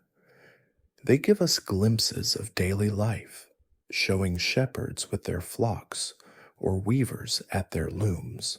Each seal was a personal emblem, a tiny portable world of meaning that its owner carried with them everywhere. If the cylinder seal was the arts of the individual, the votive statue was the art of personal devotion. In the ruins of Sumerian temples, archaeologists have found caches of small statues, typically a foot or two high, carved from gypsum or limestone.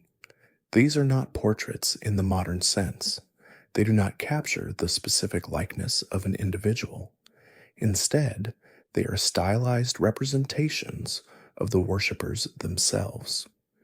They typically depict a figure, male or female, standing in an attitude of prayer, with their hands clasped reverently at their chest. Their most striking feature is always their enormous, wide-open eyes, often inlaid with shell and black limestone, with pupils of lapis lazuli. These huge eyes were not an error in proportion. They were a deliberate, artistic choice. They represent the eternal attentiveness of the worshipper, their gaze fixed upon the cult statue of the god in the temple sanctuary. The purpose of these statues was profound. A person would commission one of these figures and place it in the temple as a permanent stand-in for themselves. The belief was that the statue would continue to offer prayers and gaze upon the god day and night, long after the mortal worshipper had gone home to attend to their daily business. It was a way of being perpetually present before one's god, a stone prayer that never ceased. The full flowering of Sumerian artistry, combining narrative power with exquisite craftsmanship, is best seen in the treasures recovered from the royal cemetery of Ur. Here, around 2600 BCE, the city's elite were buried in deep pits, surrounded by breathtaking wealth and grimly by the bodies of their sacrificed retainers.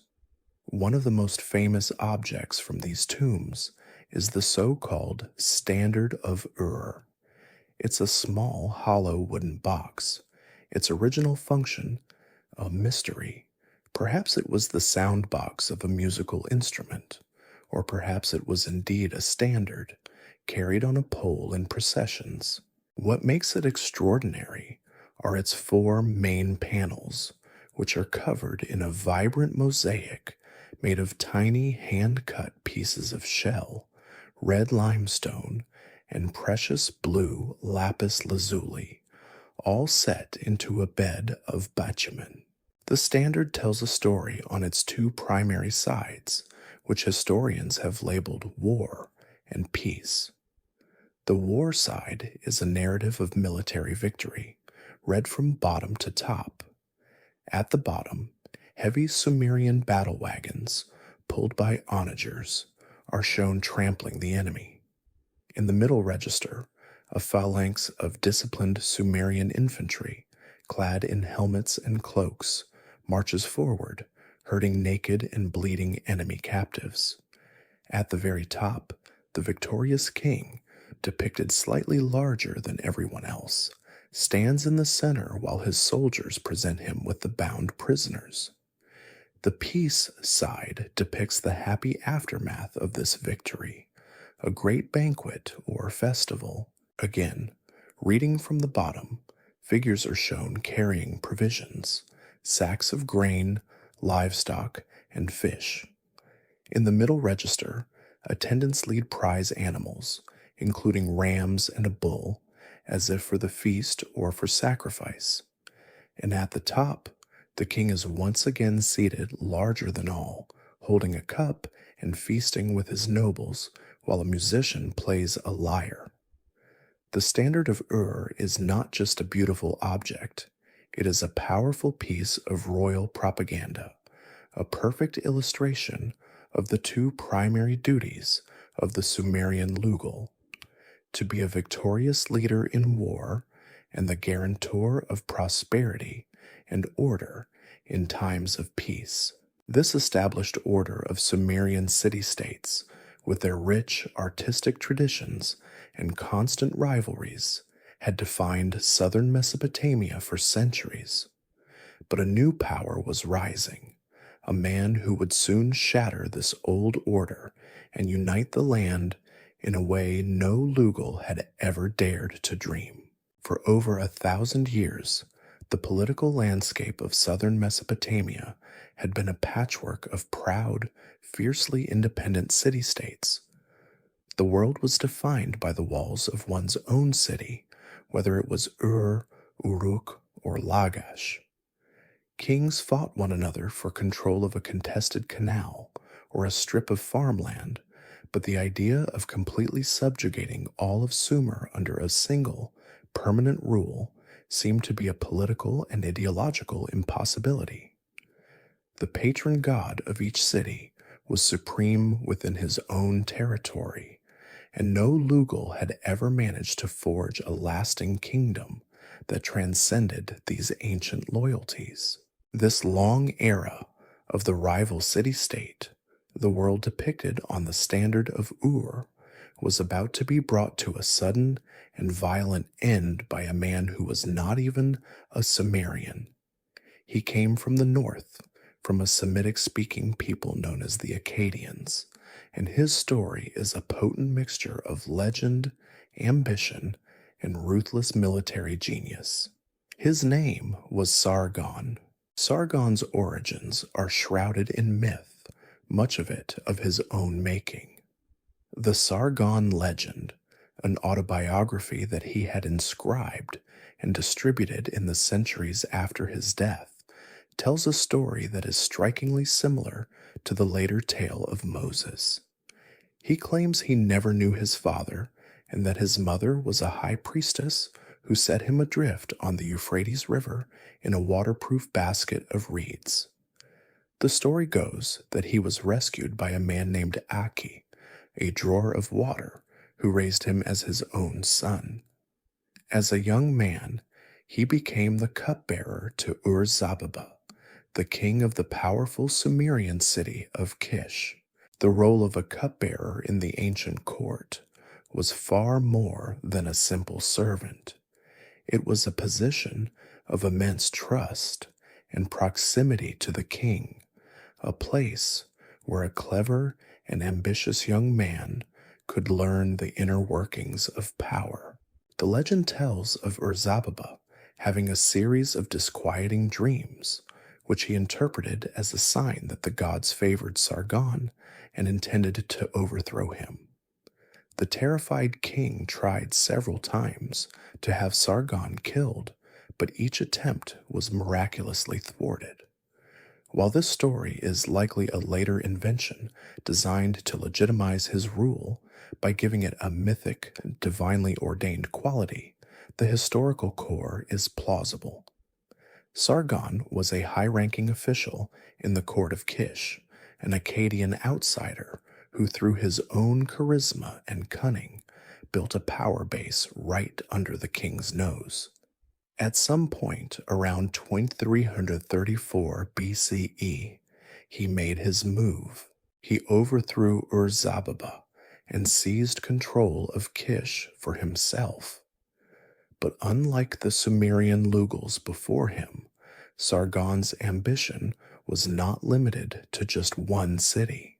From his new base at Kish, Sargon began a series of brilliant and relentless military campaigns. He built a professional, standing army, loyal not to a city or a god, but to him personally. He armed his soldiers with powerful composite bows and the javelin, tactics that gave them an advantage over the traditional Sumerian armies, which were based around the slow-moving spear and shield phalanx we saw on the stelae of the vultures.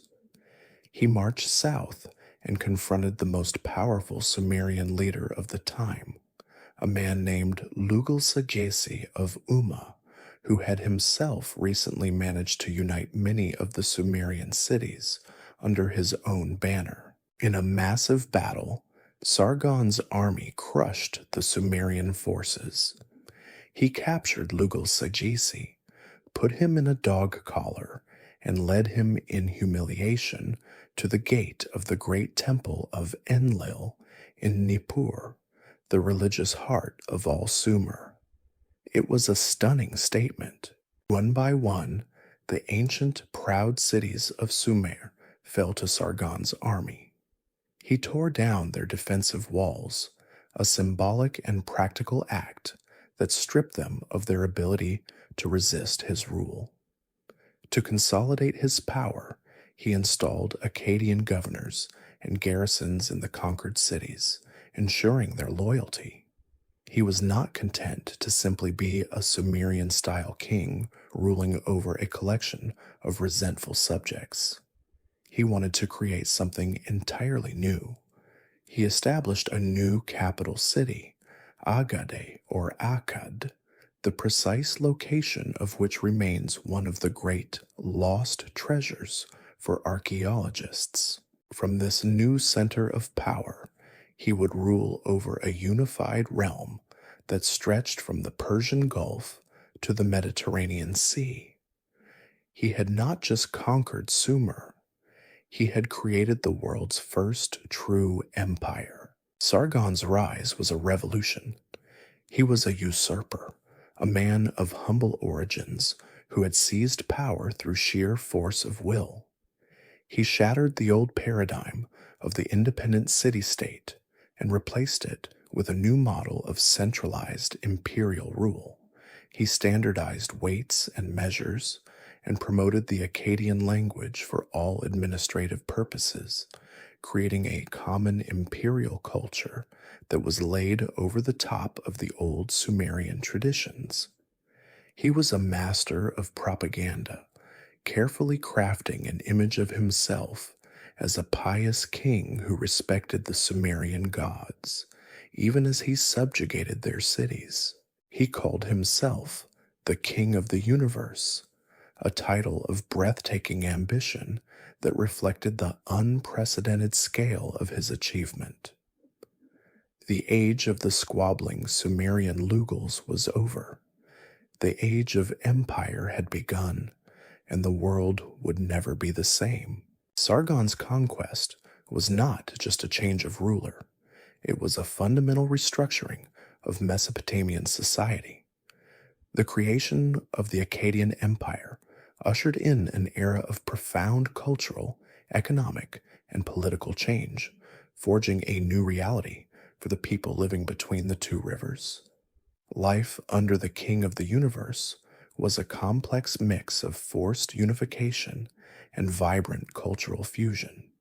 The old, familiar world of the independent city-state, where loyalty was owed to the local Lugal and the local patron god, was now gone, replaced by a much larger, more impersonal, and centrally controlled imperial system.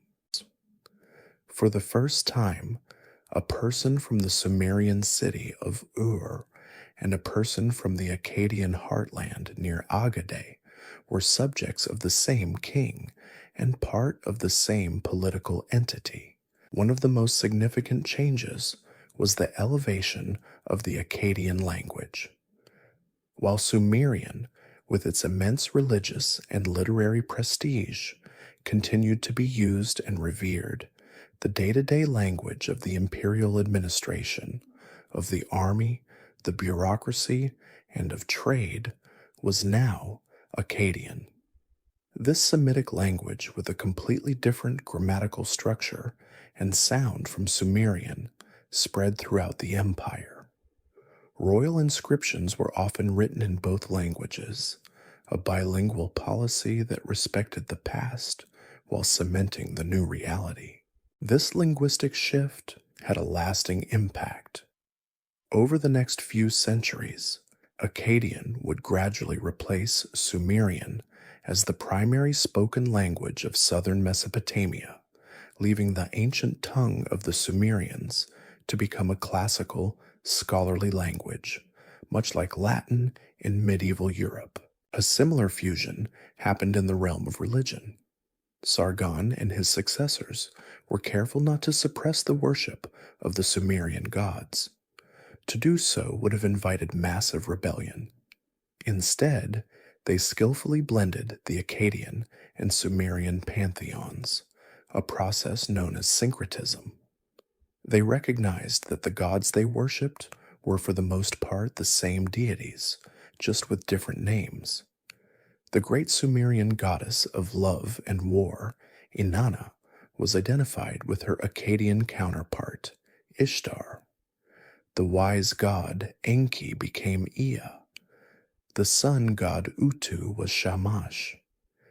This blending created a unified Mesopotamian religion that would endure for the next 2,000 years. The Akkadian kings presented themselves as the chosen servants of these gods, Sumerian and Akkadian alike, continuing the pious traditions of temple building and patronage to legitimize their rule in the eyes of their new Sumerian subjects. The empire's economy was also transformed. With the city walls torn down and the entire region under a single authority, trade flourished as never before. Sargon established and protected vast trade networks that reached incredible distances. Akkadian cylinder seals have been found in the ruins of the Indus Valley civilization in modern-day Pakistan, and texts speak of ships from as far as Oman and Bahrain docking in the ports of Agade. The empire was a conduit for a vast exchange of goods, timber from the mountains of Lebanon, silver from Anatolia, copper from the Persian Gulf, and exotic carnelian beads from the east. To facilitate this trade, the Akkadian kings began to standardize weights and measures across their domain, ensuring that a mina of silver in Ur was the same as a mina in a northern trading outpost. This economic integration brought great wealth, particularly to the capital city of Agade and the new ruling class. but it also made the entire region more interdependent and reliant on the stability that the empire provided. To manage this sprawling multi-ethnic state, Sargon and his descendants created a new imperial structure. They bypassed the old, hereditary nobilities of the Sumerian cities and appointed their own trusted men, often Akkadians, and members of their own family, to key governorships and administrative posts. They established a standing army of, according to Sargon's own boasts, 5,400 professional soldiers who ate at his table daily, their loyalty sworn to the king alone, not to any city. This created a new class of imperial loyalists whose power and prestige depended entirely on the survival of the Akkadian dynasty. This was a radical break from the past, an attempt to create a new, unified identity that transcended old local allegiances. Yet this new order was not always welcome. The Sumerian cities, with their centuries of pride and independence, chafed under the rule of Akkadian governors. The empire was held together primarily by military force, and beneath the surface of imperial unity, old resentments simmered. The Akkadian kings faced numerous rebellions throughout their reign, particularly from the cities of the Sumerian south, which they always managed to crush, but which revealed the fragile foundations of their rule. Sargon's great experiment was to see if a new, unified imperial culture could be forged, one that could command the loyalty of all its diverse peoples. A key figure in this cultural project was his own remarkable daughter, a woman he appointed to one of the most powerful religious positions in the land, and who would in turn become the world's first known author. In his grand project of unifying the fractious lands of Sumer and Akkad, Sargon the Great wielded more than just the bow and the javelin. He understood that a lasting empire could not be held together by military force alone. It needed a shared culture and a common religious ideology that could bind its diverse peoples together. To achieve this, he made one of the most brilliant and consequential political appointments in ancient history. He looked to the deep south, to the ancient and venerable city of Ur, the traditional heartland of Sumerian culture, and the home of the cult of the moon god, Nana. There, he installed his own daughter in the most powerful religious office in the southern lands, the position of En-priestess, or high priestess. Her name was Enheduanna, and she is a figure of monumental importance, not only for her political influence, but because she is the very first author in all of human history whose name we know. For centuries before Enheduanna, scribes had been writing, but they had been anonymous administrators, their names unattached to the economic lists or traditional myths they recorded. Enheduanna was different. She composed a series of powerful, deeply personal, and highly original literary works, and she signed them. In the final lines of her most famous hymn, she speaks in the first person, naming herself as the composer. The one who has compiled this tablet is Enheduanna. My king, something has been created that no one has created before. It is a stunning moment of self-awareness, the birth of the individual authorial voice. She was not just a channel for tradition. She was a creator, a poet, and she wanted the world to know it. Her appointment was a masterstroke of political strategy. By placing his Akkadian daughter at the head of the most important temple complex in the Sumerian south, Sargon was creating a powerful bridge between the two cultures. and Neduana became the living embodiment of the union he was trying to forge. She was an Akkadian princess who held a Sumerian religious title, and she wrote her brilliant poetry in the classical Sumerian language. Her primary role was to oversee the temple rituals and its vast economic holdings, but her more subtle and significant task was to weave the Akkadian and Sumerian religious traditions together. She took the lead in the process of syncretism we spoke of earlier, composing hymns that celebrated the Sumerian gods but subtly elevated the Akkadian goddess Ishtar, whom she identified with the Sumerian Inanna, to a position of supreme power among the deities. Her most famous work is the Nin Meshara, or the Exaltation of Inanna. It is a long and passionate hymn of 274 lines, praising the goddess Inanna Shuk Ishtar in the most powerful and dramatic terms. She describes Inanna as a terrifying warrior goddess who tramples the mountains, rains fire on the land, and holds the fates of gods and men in her hands. The hymn is a work of profound religious feeling, but it is also a sophisticated piece of political theology. By elevating Inanna, the patron goddess of the Akkadian royal family, to such a supreme position, Enheduanna was providing a divine justification for her family's imperial rule. If Inanna Age Ishtar was the queen of all the gods, then it was only natural that her chosen representative on earth, Sargon, should be the king of all mortals. But her writing was not just abstract praise, it was also intensely personal. In one of the most remarkable passages of the Exaltation, Enheduanna describes a political rebellion in Ur in which she was personally targeted. A Sumerian rebel leader named Lugal-An drove her from her temple and exiled her from the city. She describes her despair and sense of abandonment, wandering in the wilderness, stripped of her titles and her connection to the gods. She cries out to the moon god Nana for help, but he remains aloof and does not intervene. In her desperation, she turns to Inanna and recites the goddess's greatness and power, essentially composing the hymn we are reading. In response, Inanna restores her to power, and the rebellion is crushed.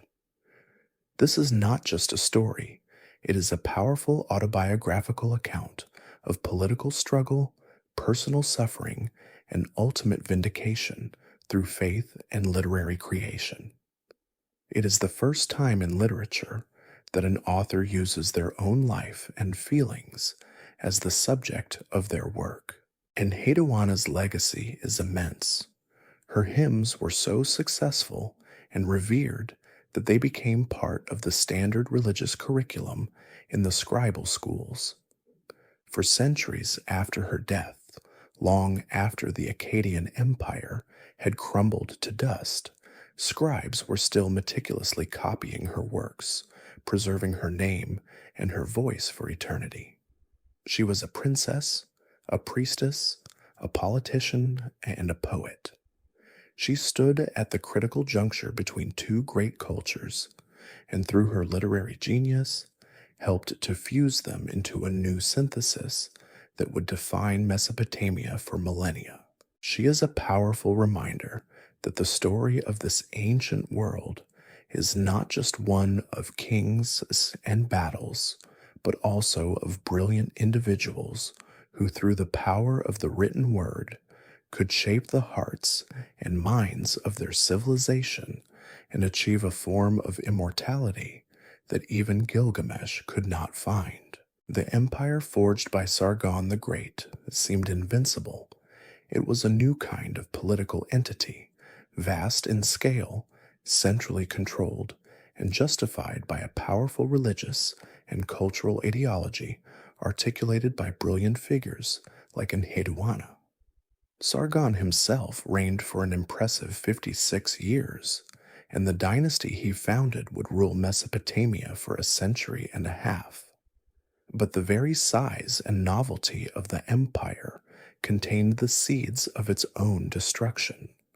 The Akkadian state was a powerful but brittle creation. It was held together by the formidable personalities of its kings and the strength of its armies, but it never fully won the hearts and minds of its fiercely independent Sumerian subjects. After Sargon's death, the throne passed to his sons, Raimush and Manishtushu, who spent most of their reigns crisscrossing the empire to brutally suppress the endless rebellions that flared up in the southern cities. They held the empire together, but the constant warfare drained the treasury and bred deep resentment. The empire reached its zenith under Sargon's grandson, the formidable Naram-Sin. He was a king in the mold of his grandfather, a brilliant military commander who expanded the empire's borders to their greatest extent. But he was also a king whose ambition bordered on supreme arrogance. In a move that shocked the traditional religious sensibilities of the Mesopotamians, Naram-Sin declared himself a living god, forcing the priesthood to add his name to the list of deities and to depict him in art wearing the horned helmet previously reserved for gods alone.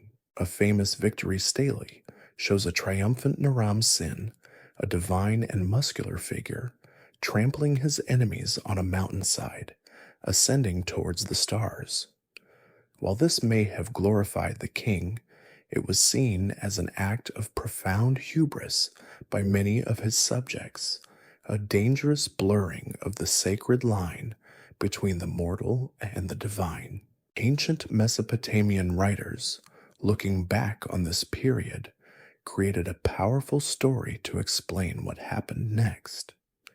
In a literary tale known as the Curse of Agade, they laid the blame for the empire's fall squarely on Naram-Sin's arrogance.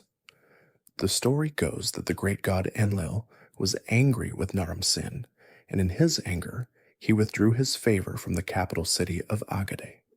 Naram-Sin, in a rage, marched his army to Nippur, the sacred city of Enlil, and desecrated his temple, the holy Ekur. This was the ultimate sacrilege. To avenge this terrible act, Enlil summoned a fierce and barbaric people from the mountains to the east, a people who knew no inhibition. These were the Gutians. The text describes them descending like a plague of locusts, disrupting agriculture, shattering trade routes, and plunging the land into chaos and famine. The great city of Agad was destroyed, its streets ran with blood, and the once mighty Akkadian Empire collapsed. For a long time, this was the accepted story. The empire fell because of internal weakness, royal hubris, and the invasion of a barbarian horde. The Gutians were the villains of the piece, the wreckers of civilization. But in recent decades, a new and compelling suspect has entered the story thanks to the work of archaeologists, geologists, and climate scientists. This new theory proposes that the Akkadian Empire was not just a victim of human enemies, but of a sudden and catastrophic shift in the global climate. Evidence from ice cores in Greenland, sediment layers in the Gulf of Oman, and soil analysis from archaeological sites across the Middle East all point to the same thing. Around 2200 BCE, a massive, abrupt, and long-lasting drought struck the northern hemisphere. This was not just a few dry years. It may have been a mega drought that lasted for up to 3 centuries. This climate event would have had devastating consequences for the Akkadian Empire. The northern part of the empire, the rain-fed plains of northern Mesopotamia and Syria, was its breadbasket. As the rains failed year after year, these plains would have turned to dust. Harvests would have failed, leading to widespread famine. We have archaeological evidence from this period of northern cities being suddenly abandoned, their people likely fleeing south in a desperate search for food and water. This wave of climate refugees would have put an unbearable strain on the irrigated lands of the south in Sumer and Akkad. The canals of the south could not possibly support such a massive and sudden increase in population. The entire economic and social system, so carefully constructed by Sargon, would have begun to unravel. This provides a powerful new context for the Gutian invasions. The Gutians may not have been a mighty conquering army, so much as another group of desperate people driven from their traditional mountain homelands by the same drought, seeking survival in the river valleys below.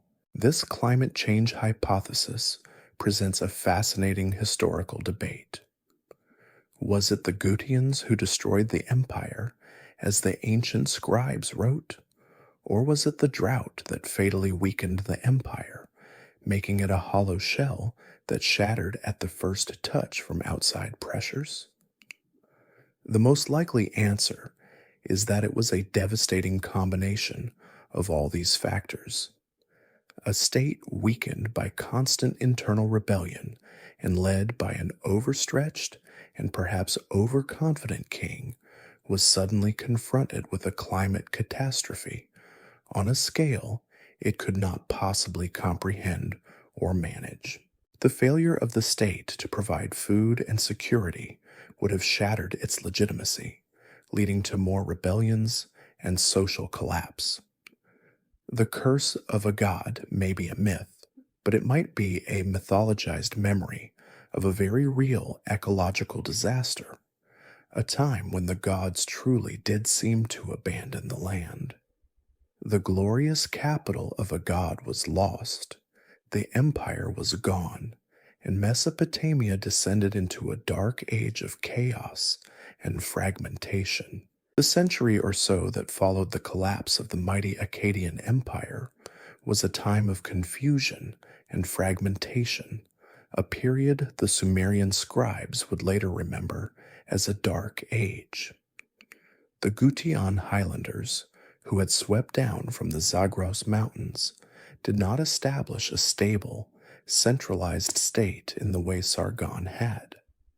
Their rule was loose and largely predatory, a collection of tribal chiefs who were more interested in extracting tribute from the Mesopotamian cities than in governing them.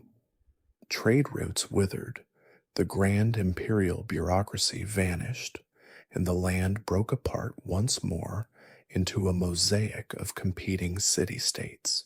The great political experiment of empire had failed, and southern Mesopotamia reverted to its older, more familiar pattern. Yet in this chaotic environment, the embers of Sumerian culture had not been extinguished.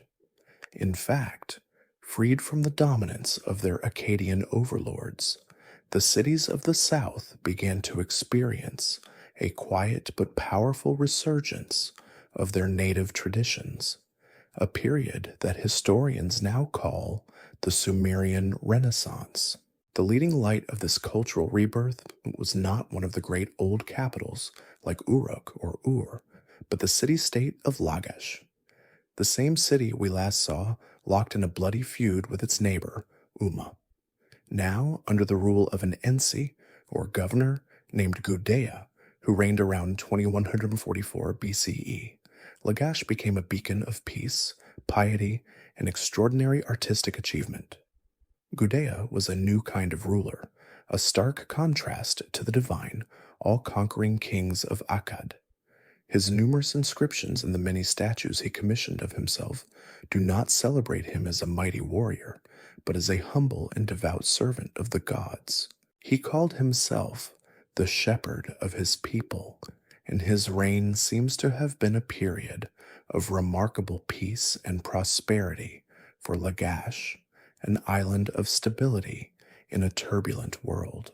The art that flourished under Gudea represents the pinnacle of Sumerian craftsmanship, a conscious and elegant revival of older forms.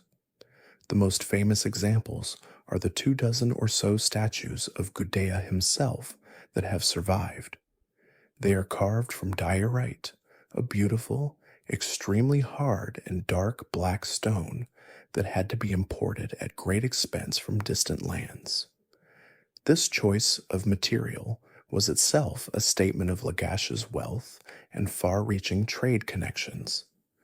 The statues depict the ruler in one of two poses, either seated with his hands clasped in a gesture of prayer, or standing with a serene and pious expression.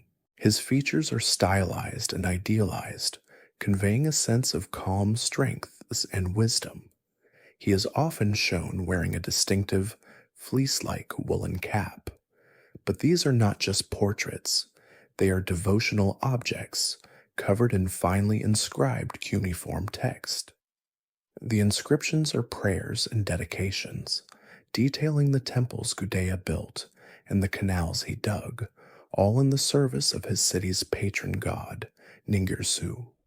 One famous statue shows him seated with a stone tablet on his lap, on which is carved the detailed architectural plan for a new temple, presenting him as the pious builder who receives his instructions directly from the gods. This focus on temple building was the centerpiece of Gudea's reign. His longest and most important literary works, two large clay cylinders known as the Gudea cylinders, are dedicated entirely to recounting, in meticulous detail, the story of his rebuilding of the Ininu, the great temple of the god Ningirsu. The text describes how the god appeared to Gudea in a dream, giving him the command to build the temple and showing him the plans. It then details the entire process: the purification of the city, the sourcing of precious materials from faraway lands, cedar wood from Lebanon, gold from Anatolia, carnelian from the Indus Valley, and the joyous celebration that took place upon the temple's completion. The literature of this period, like the art, is a return to the classical Sumerian language, a deliberate turning away from the Akkadian tongue of the recent imperial masters. It was a conscious act of cultural restoration. This raises a quiet historical mystery. How did Gudea manage to preside over such a golden age of peace and prosperity, undertaking these massive building projects and securing exotic goods from thousands of miles away, all while the rest of Mesopotamia was supposedly in a state of chaos under the Gutians? The inscriptions are silent on military matters, presenting Gudea purely as a peaceful builder and diplomat. Was Lagash so powerful that it was simply left alone? Did Gudea pay a hefty tribute to the Gutian chiefs, buying his city's independence? Or was he perhaps a more formidable military leader than his pious inscriptions let on, carefully cultivating a peaceful image for his official monuments, while quietly maintaining a strong army? The truth is likely a combination of shrewd diplomacy, economic strength, and a well-managed, if unstated, military deterrent. Gudea's remarkable achievement was in navigating the treacherous political landscape of his time to carve out a space where Sumerian culture could not only survive, but flourish with renewed brilliance. His peaceful, pious model of kingship would serve as an ideal, but the final expulsion of the Gutians and the full political reunification of Sumer would require a leader who combined Gudea's piety with the military ambition of a Sargon. That leader was about to emerge from the city of Ur. The cultural renaissance that blossomed in city-states like Guday's Lagash was a testament to the enduring power of Sumerian tradition, but it took place in a land that was still politically fractured and living under the shadow of the Guchan overlords. For Sumer to be truly reborn, it needed a leader who could translate this cultural revival into a unified political reality. The first step towards this liberation came not from Lagash, but from the ancient city of Uruk. A king named Utu-Hengal rose to prominence, rallying the cities of the south in a great rebellion against the Gutians. In a decisive battle, Utu-Hengal's forces defeated the Gutian king, Tirigan, and drove the foreign rulers from the land for good. Utu-Hengal was hailed as a liberator, the man who had restored Sumerian independence. He established a short-lived kingdom, but his most important legacy would prove to be one of his key appointments. He made a man named Ur-Nammu the military governor of the wealthy and important city of Ur. Ur-Nammu was an ambitious and capable leader, a brilliant general, and a shrewd politician. After his patron, Utu-Hengal, died in an accident, a power vacuum was created, and Ur-Nammu seized his opportunity. He marched his forces out of Ur, first conquering the city of Lagash, and then quickly consolidating his control over the other major Sumerian cities. He defeated his rivals, and around 2112 BCE, declared himself king, not just of Ur, but of Sumer and Akkad. This was a powerful and deliberate choice of title. It reached back to the glory days of the Akkadian Empire, signaling his intention to rule over a unified Mesopotamia, but it placed the name of Sumer first, emphasizing the Sumerian character of this new regime. Ur-Nammu was the founder of a new royal line that would be known to history as the Third Dynasty of Ur, or Ur III. The empire he created would be the last and greatest period of Sumerian power and influence. Ur-Nammu was the perfect synthesis of the two models of kingship that had dominated Mesopotamian history. Like the Akkadian emperors, he was a formidable military commander who understood that a unified state must be forged and maintained by a strong army. He was a conqueror who expanded his borders and secured his realm. But like the pious Sumerian rulers, such as Gudea, he also understood that military might was not enough.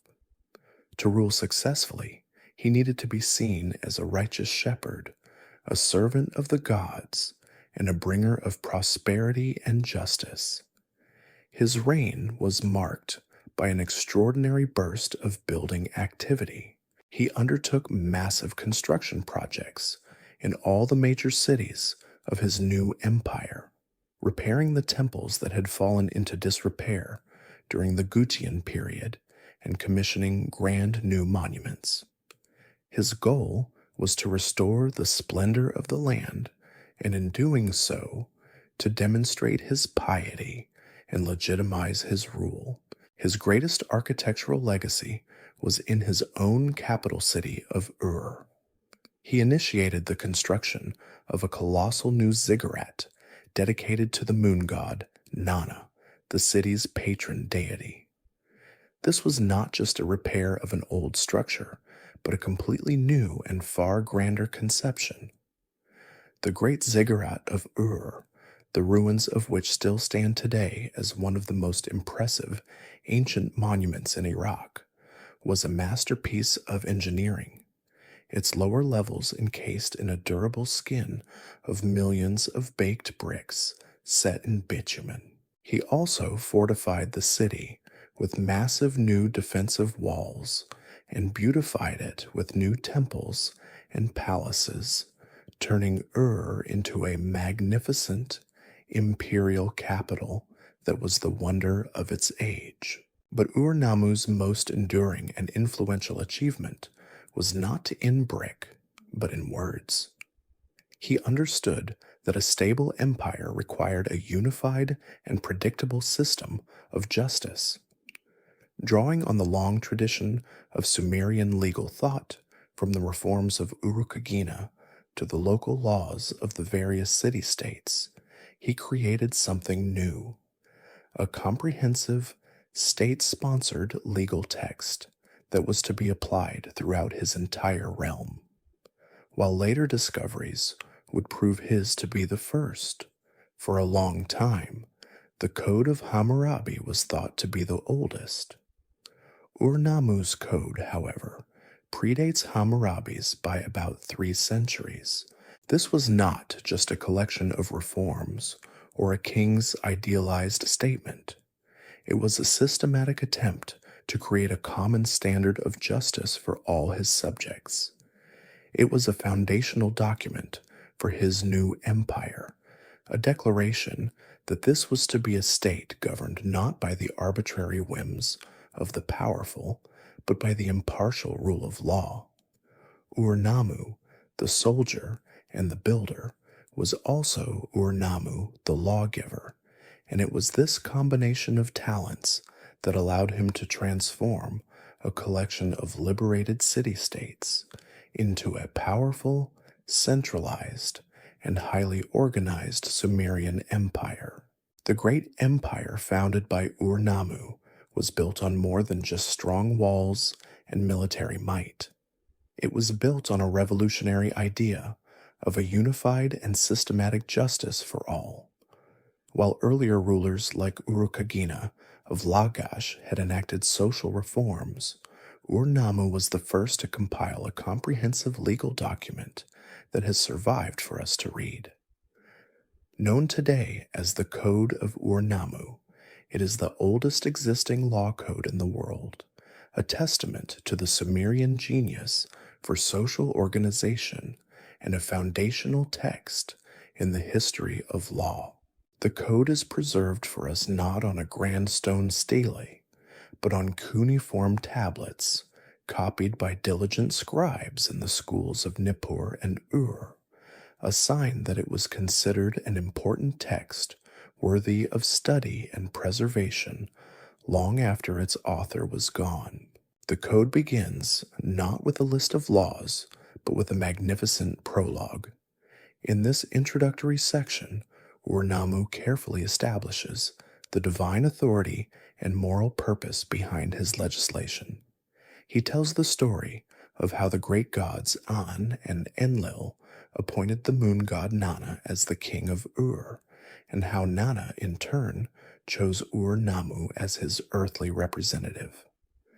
This prologue firmly grounds the king's authority in the divine will, presenting the laws that follow not as the arbitrary decrees of a mortal man, but as the enactment of a cosmic order. He then describes the state of the land before his reforms, a time of injustice when, as he claims, the boat seizer seized boats and the sheep thief seized sheep. He presents himself as the great reformer, the shepherd king who has come to establish justice in the land. He boasts of standardizing the weights and measures, the stone weights for a mina and a shekel, ensuring that trade would be fair and predictable. And in a powerful declaration of his core principle, he states that he made it so: the orphan did not fall prey to the rich, the widow did not fall prey to the powerful, the man of 1 shekel did not fall prey to the man of 1 mina. Following this prologue is the section that contains the laws themselves.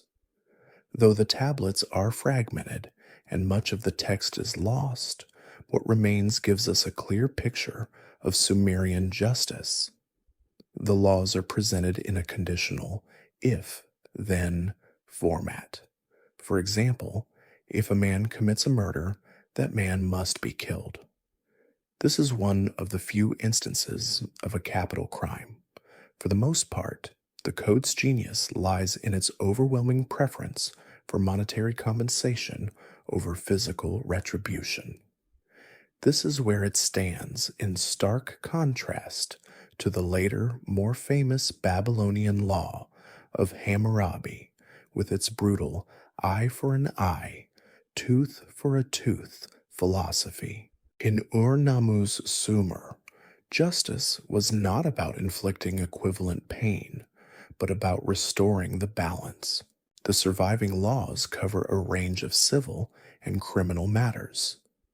Several deal with accusations of sorcery and adultery, which were to be judged by a trial by ordeal, where the accused was cast into the river. If they sank, they were guilty. If they floated, the sacred river had declared them innocent. There are laws concerning divorce, outlining the fines a man must pay to his wife if he chooses to leave her.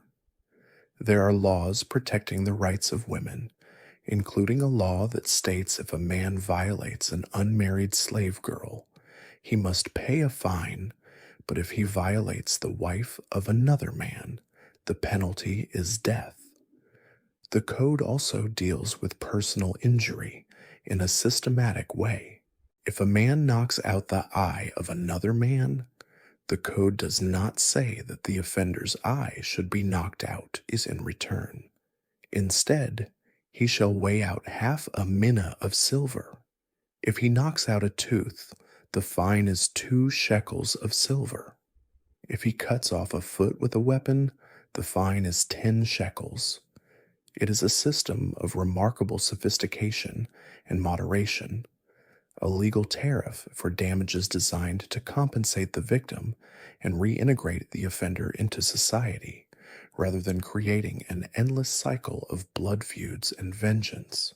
This raises the same quiet historical question we encountered before, but now with a specific text in hand. Was the Code of Ur-Nammu a prescriptive set of statutes that judges were required to follow to the letter? Or was it more of a descriptive document, a royal monument that recorded the wise judgments and legal principles of a great king, intended to serve as a model for future legal decisions? The lack of direct citation in actual court records suggests it may not have been used like a modern law book. However, its very existence, its careful structure, and its preservation in the scribal schools indicate that it was far more than mere propaganda. It was likely a foundational document of the new imperial state, a declaration of the principles upon which the justice of Sumer was to be based. It was a promise of order and equity, a tool for unifying a diverse realm under a common legal culture. Ur-Nammu, through this code, established the moral and legal framework for his empire, an empire he would also seek to glorify with some of the most enduring architectural wonders of the ancient world.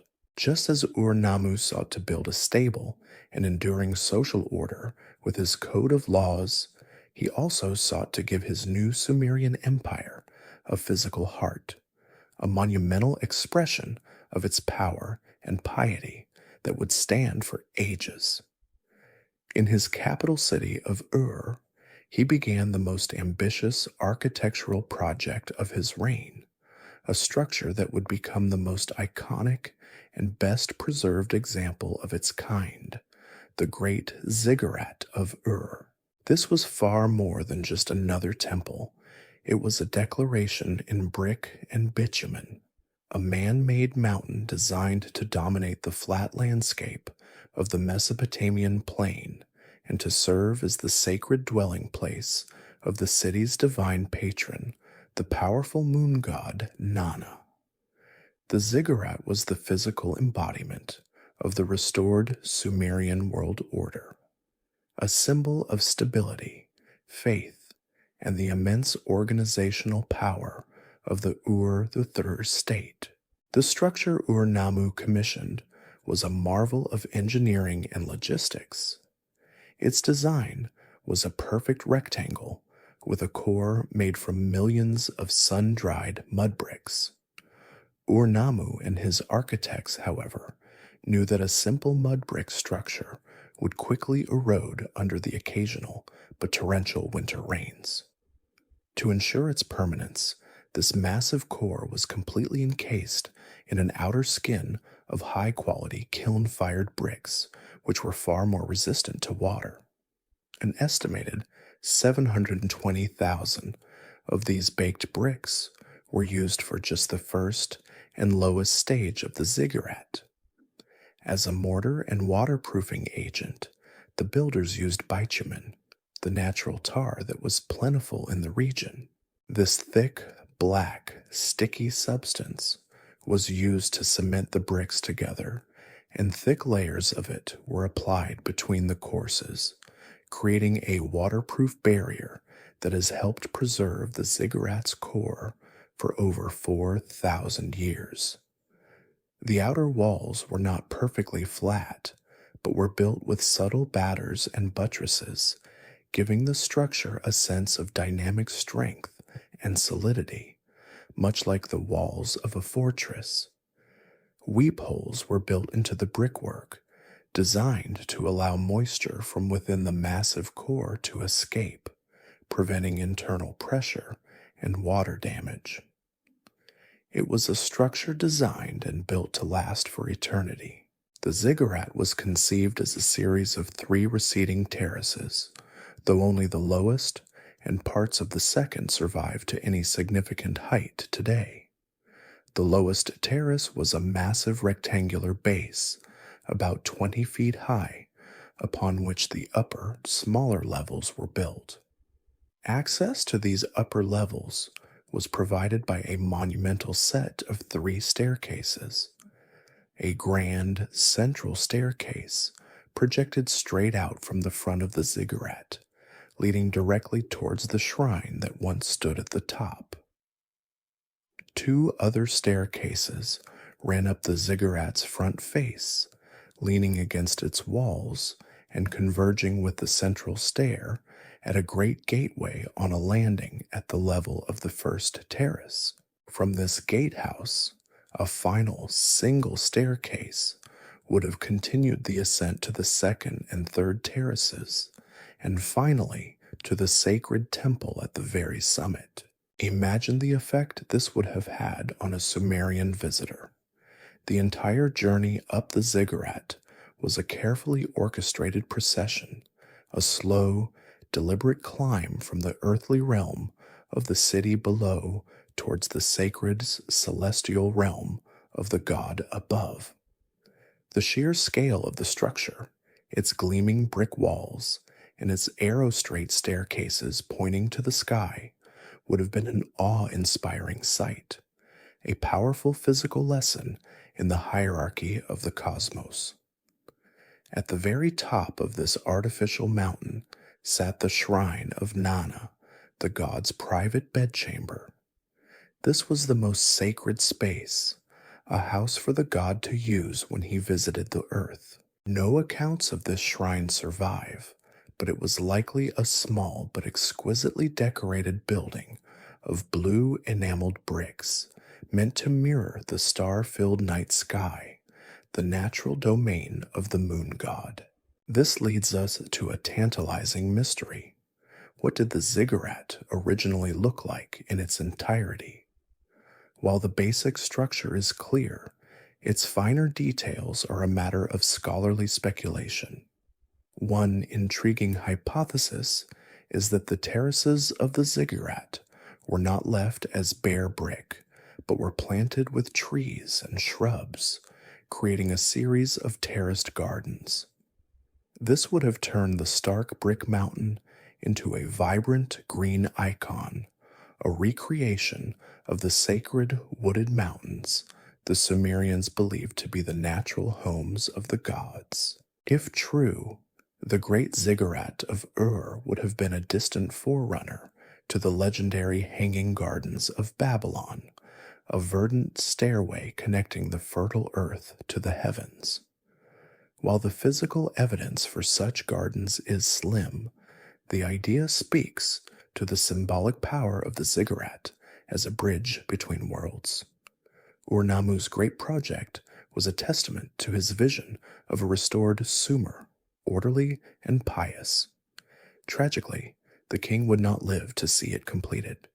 He died in battle, and the task of finishing the ziggurat and leading his new empire into its golden age would fall to his son. The death of the great king Ur-Nammu on a distant battlefield left his new empire in a precarious position.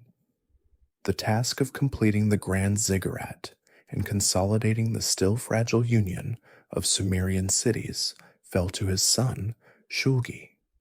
And for this monumental task, history could not have chosen a more capable successor. Shulgi's long and brilliant reign of 48 years would be the absolute zenith of the third dynasty of Ur, a golden age of administrative efficiency, cultural splendor, and imperial power. He was a ruler of boundless energy and intellect, a man who not only finished his father's building projects, but went on to completely reorganize the state, creating one of the most highly centralized and bureaucratic governments the ancient world had ever seen. Shulgi was a new breed of king. He combined his father's piety and military skill with a genius for administration. Early in his reign, he reformed the scribal schools, standardizing the curriculum to produce a new generation of highly trained administrators, the loyal civil servants who would run his empire. He established a vast and intricate bureaucracy to manage every aspect of the state's economy. The centerpiece of this system was a complex method of taxation and redistribution known as the Bala.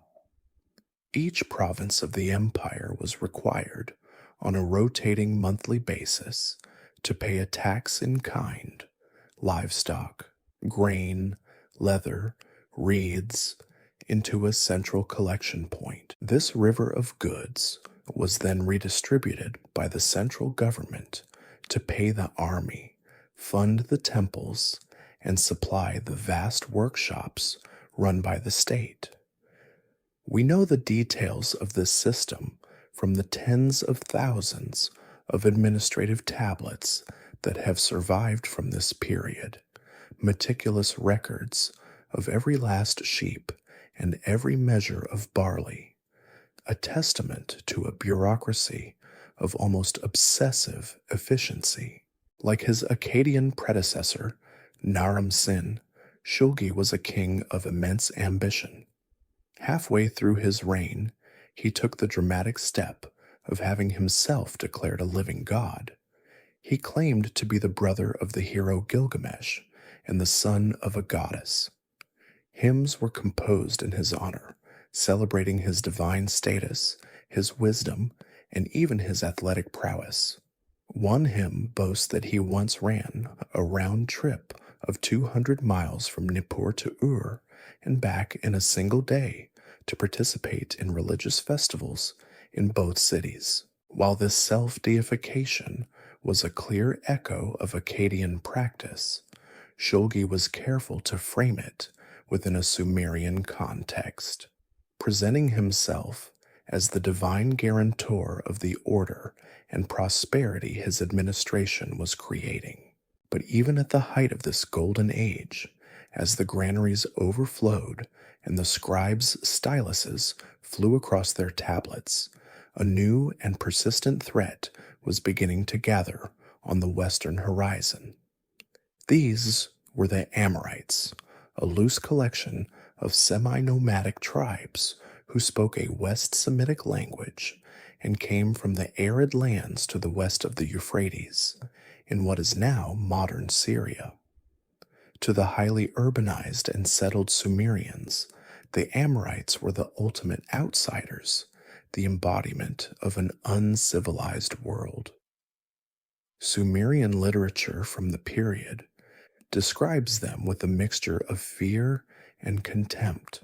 An Amorite, one text says, is a tent dweller who digs up truffles in the steppe, who does not bend his knee in cultivation, who eats raw meat, who has no house in his lifetime, and is not buried when he dies. They were seen not as a conquering army, but as a disruptive natural force, their clans and flocks of sheep pressing relentlessly against the cultivated frontiers of the empire. This was not a coordinated invasion, but a slow, steady process of migration, driven perhaps by changing climatic conditions in their homelands. Amorite tribes began to push into the agricultural lands of Mesopotamia, seeking pasture for their animals. Some came peacefully, seeking to trade or to hire themselves out as laborers or mercenaries. Others came in armed bands, raiding settlements and disrupting the carefully managed irrigation networks upon which Sumerian life depended. For the highly centralized Ur-III state, whose entire economic system was based on predictable agricultural yields, this constant low-level disruption was a serious problem. It was a threat that couldn't easily be met with a conventional army in a single, decisive battle. Towards the end of his reign, Shulgi and his successors resorted to a solution that would be echoed by empires for millennia to come. They built a wall. Stretching for over 170 miles between the Tigris and Euphrates rivers to the north of the imperial heartland, this massive defensive line was intended to keep the Amorites out. The construction of such a wall was a monumental undertaking, a clear sign of how seriously the state took this threat. Yet this raises a historical puzzle. How effective was this wall? Was it a solid barrier like the Great Wall of China, or was it, as some historians now believe, more of a line of fortifications and watchtowers designed to channel and control migration rather than stop it completely? Its ultimate failure to halt the Amorite migrations suggests it was not the impenetrable barrier its builders may have hoped for. The wall was a powerful symbol of the empire's desire to impose order on a chaotic world, but it was also a sign of its limitations. Even at its peak, the glorious empire of Shulgi was facing an external pressure that its rigid, centralized system was ill-equipped to handle, a pressure that, for his less capable successors, would eventually prove to be fatal. The magnificent, hyper-centralized empire that Shulgi had perfected was a marvel of administrative efficiency, but it was also a rigid and brittle structure. Its success depended entirely on the strength of the king at its center and on the predictable stability of the world around it. After Shulgi's long and glorious reign, this stability began to fracture. His successors were lesser men, unable to command the same authority or manage the vast bureaucracy with the same skill. The river of goods that flowed through the Bala taxation system began to slow. We can see the signs of this decay in the dry economic records from the period. The price of grain, the staple of life, began to rise alarmingly, a clear indicator of shortages and looming famine. The great state-run machine, so impressive in its complexity, began to grind to a halt. As the central authority in Ur weakened, the external pressures that had been manageable under Shulgi now became critical threats. The steady migration of Amorite tribes from the west continued, no longer just a border nuisance, but a transformative force. The Great Wall proved to be little more than a temporary barrier. Amorite chieftains, seeing the empire's weakness, began to establish their own small dynasties in the cities of the north, carving out independent kingdoms and openly defying the authority of the king in Ur. One of the most cunning and ambitious of these Amorite leaders was a man named Ishbi-Era, an official in the service of Ur who would play a decisive role in its downfall. The final blow, however, would come not from the west, but from the east. Across the Zagros Mountains lay the kingdom of Elam, the ancient and powerful enemy of Mesopotamia. Seeing the Ur-III's dynasty crumbling under its own weight and beset by the Amorites, the Elamites saw their chance for revenge and plunder. The last king of Ur, a man named Ibbi-Sin, found himself trapped in a nightmare scenario, his empire collapsing on three fronts at once. The bureaucracy was failing from within. The Amorites were seizing control of his northern territories, and the Elamite army was massing on his eastern flank. The endgame was a slow and tragic strangulation. Ibbi-Sin's own general, the Amorite Ishbi-Era, was sent north to procure grain for the starving capital. But instead of returning, the treacherous general used the troops and the grain under his command to establish his own rival kingdom in the city of Isin, positioning himself as the legitimate successor to the Sumerian kings. By doing this, he cut Ur off from its primary agricultural lands, tightening the grip of a catastrophic famine on the great capital. With its king isolated and its people starving, the city of Ur was a ripe fruit waiting to fall. Around the year 2004 BCC, the Elamite army, allied with tribes from the mountains, broke through the city's famed defensive walls. What followed was a brutal and systematic destruction. The great capital of the Sumerian world was sacked, its temples were looted and burned, its palaces were leveled, and its king, Ibbi-Sin, was led away in chains to Elam, never to be seen again. The fall of Ur was more than just a political or military defeat. It was a profound psychological trauma for the Mesopotamian world. Ur was not just a capital city.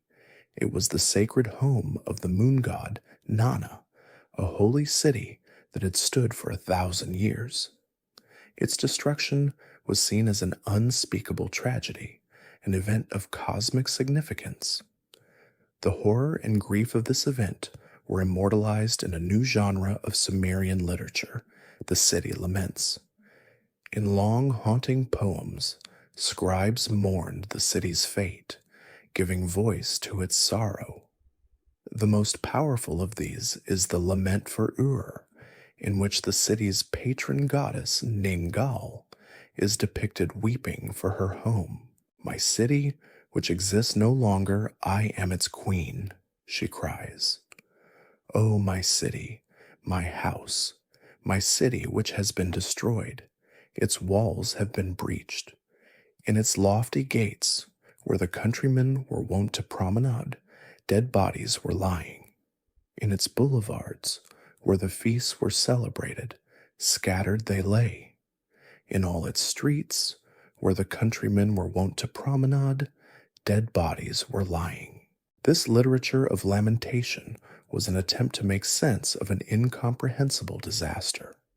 The scribes asked the same question over and over: how could this have happened? Their answer was a theological one. The great gods An and Enlil, for reasons of their own, had decreed that Ur's time was over. They had withdrawn their divine favor and handed the city over to the storm of destruction. The fall of the third dynasty of Ur marked the effective end of the Sumerians as a distinct political and ethnic force in history. Their language would soon fade from everyday use, and they would never again have a kingdom to call their own. Their great experiment in civilization, which had begun in the marshes of Eridu 3,000 years earlier, had come to a final, violent end, and yet the end of their kingdom was far from the end of their story. The ideas they had created were so powerful that they would outlive their creators, becoming the foundational bedrock for all the great civilizations that would follow. The sack of Ur and the laments that echoed in its aftermath marked the end of the Sumerians as a political power on the world stage. Their language, once the tongue of kings and poets, slowly faded from daily use, becoming a dead, classical language studied only by Babylonian and Assyrian scribes. The Sumerian people themselves did not vanish overnight, but they were gradually absorbed into the Amorite and later Babylonian populations that came to dominate Mesopotamia. A casual observer of history might conclude that this was their end, that their civilization was a brilliant but failed experiment, now buried under the dust of millennia. But that would be a profound misunderstanding. The death of Sumerian political power was the beginning of their true, enduring influence. Their legacy is like the foundation of a skyscraper. It is the most critical part of the structure, but it is completely invisible to the casual observer, buried deep underground. Every great civilization that rose in the ancient Near East, the Babylonians, the Assyrians, the Hittites, and even indirectly the Hebrews and the Greeks, was built upon a Sumerian foundation.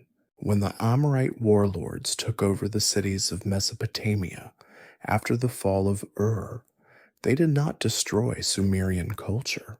They adopted it. They were a people without a tradition of writing, urban life, or formal law.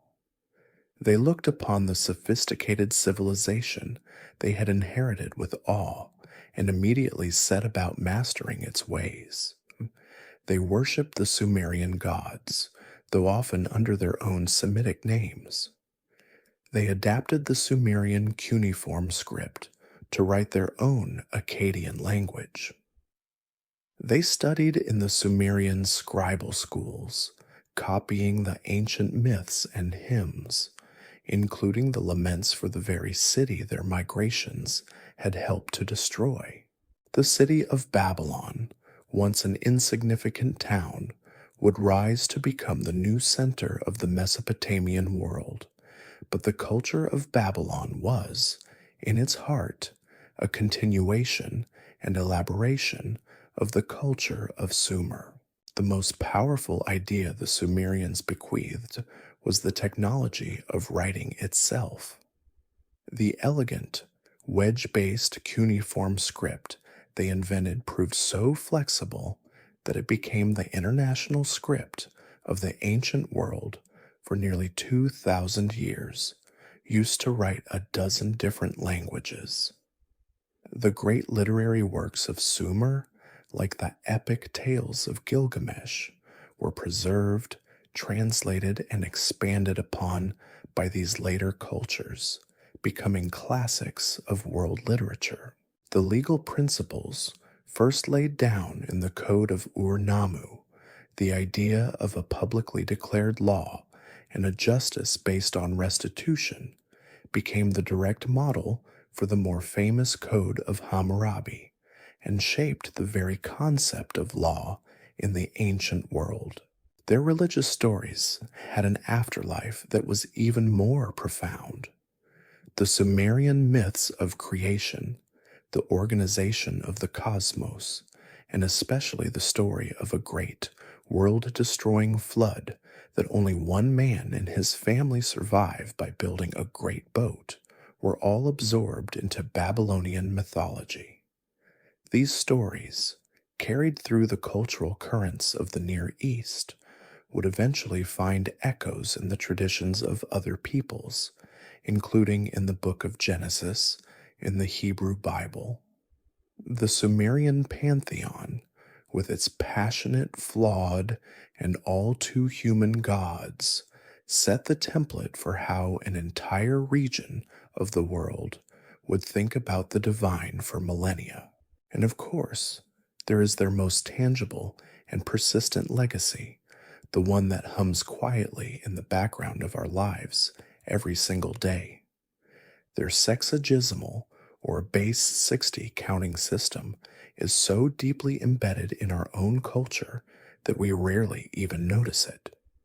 The fact that we measure an hour in 60 minutes, a minute in 60 seconds, and a circle in 360 degrees is a direct, unbroken line of inheritance from the scribes of Uruk, who found it a convenient way to calculate fractions and chart the heavens. Their careful astronomical observations laid the groundwork for all the sky-watching sciences that followed, and woven into the fabric of our world are the ghosts of their other firsts: the city, the wheel, the plow, and the sail, the fundamental building blocks of civilization itself. For 2,000 years after the fall of Babylon, this legacy was forgotten. The cuneiform script became unreadable, the cities were buried under silent mounds of sand, and the name Sumer vanished from human memory.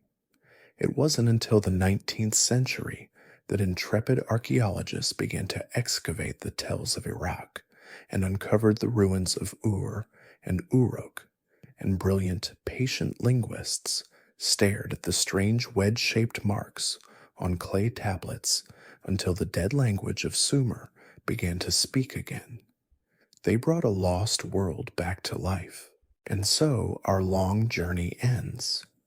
From the first reed huts built in the southern marshes to the great ziggurat reaching for the stars, from the first pictographs scratched into wet clay to the epic poems that question the meaning of life, the story of the Sumerians is the story of a beginning. It is a reminder that the great structures of our own world, our laws, our stories, our ways of measuring time itself, began as fragile ideas in the minds of people who lived an unimaginably long time ago in a land between two rivers. And now their story is a part of yours, a quiet echo in the stillness of the night. Sleep well.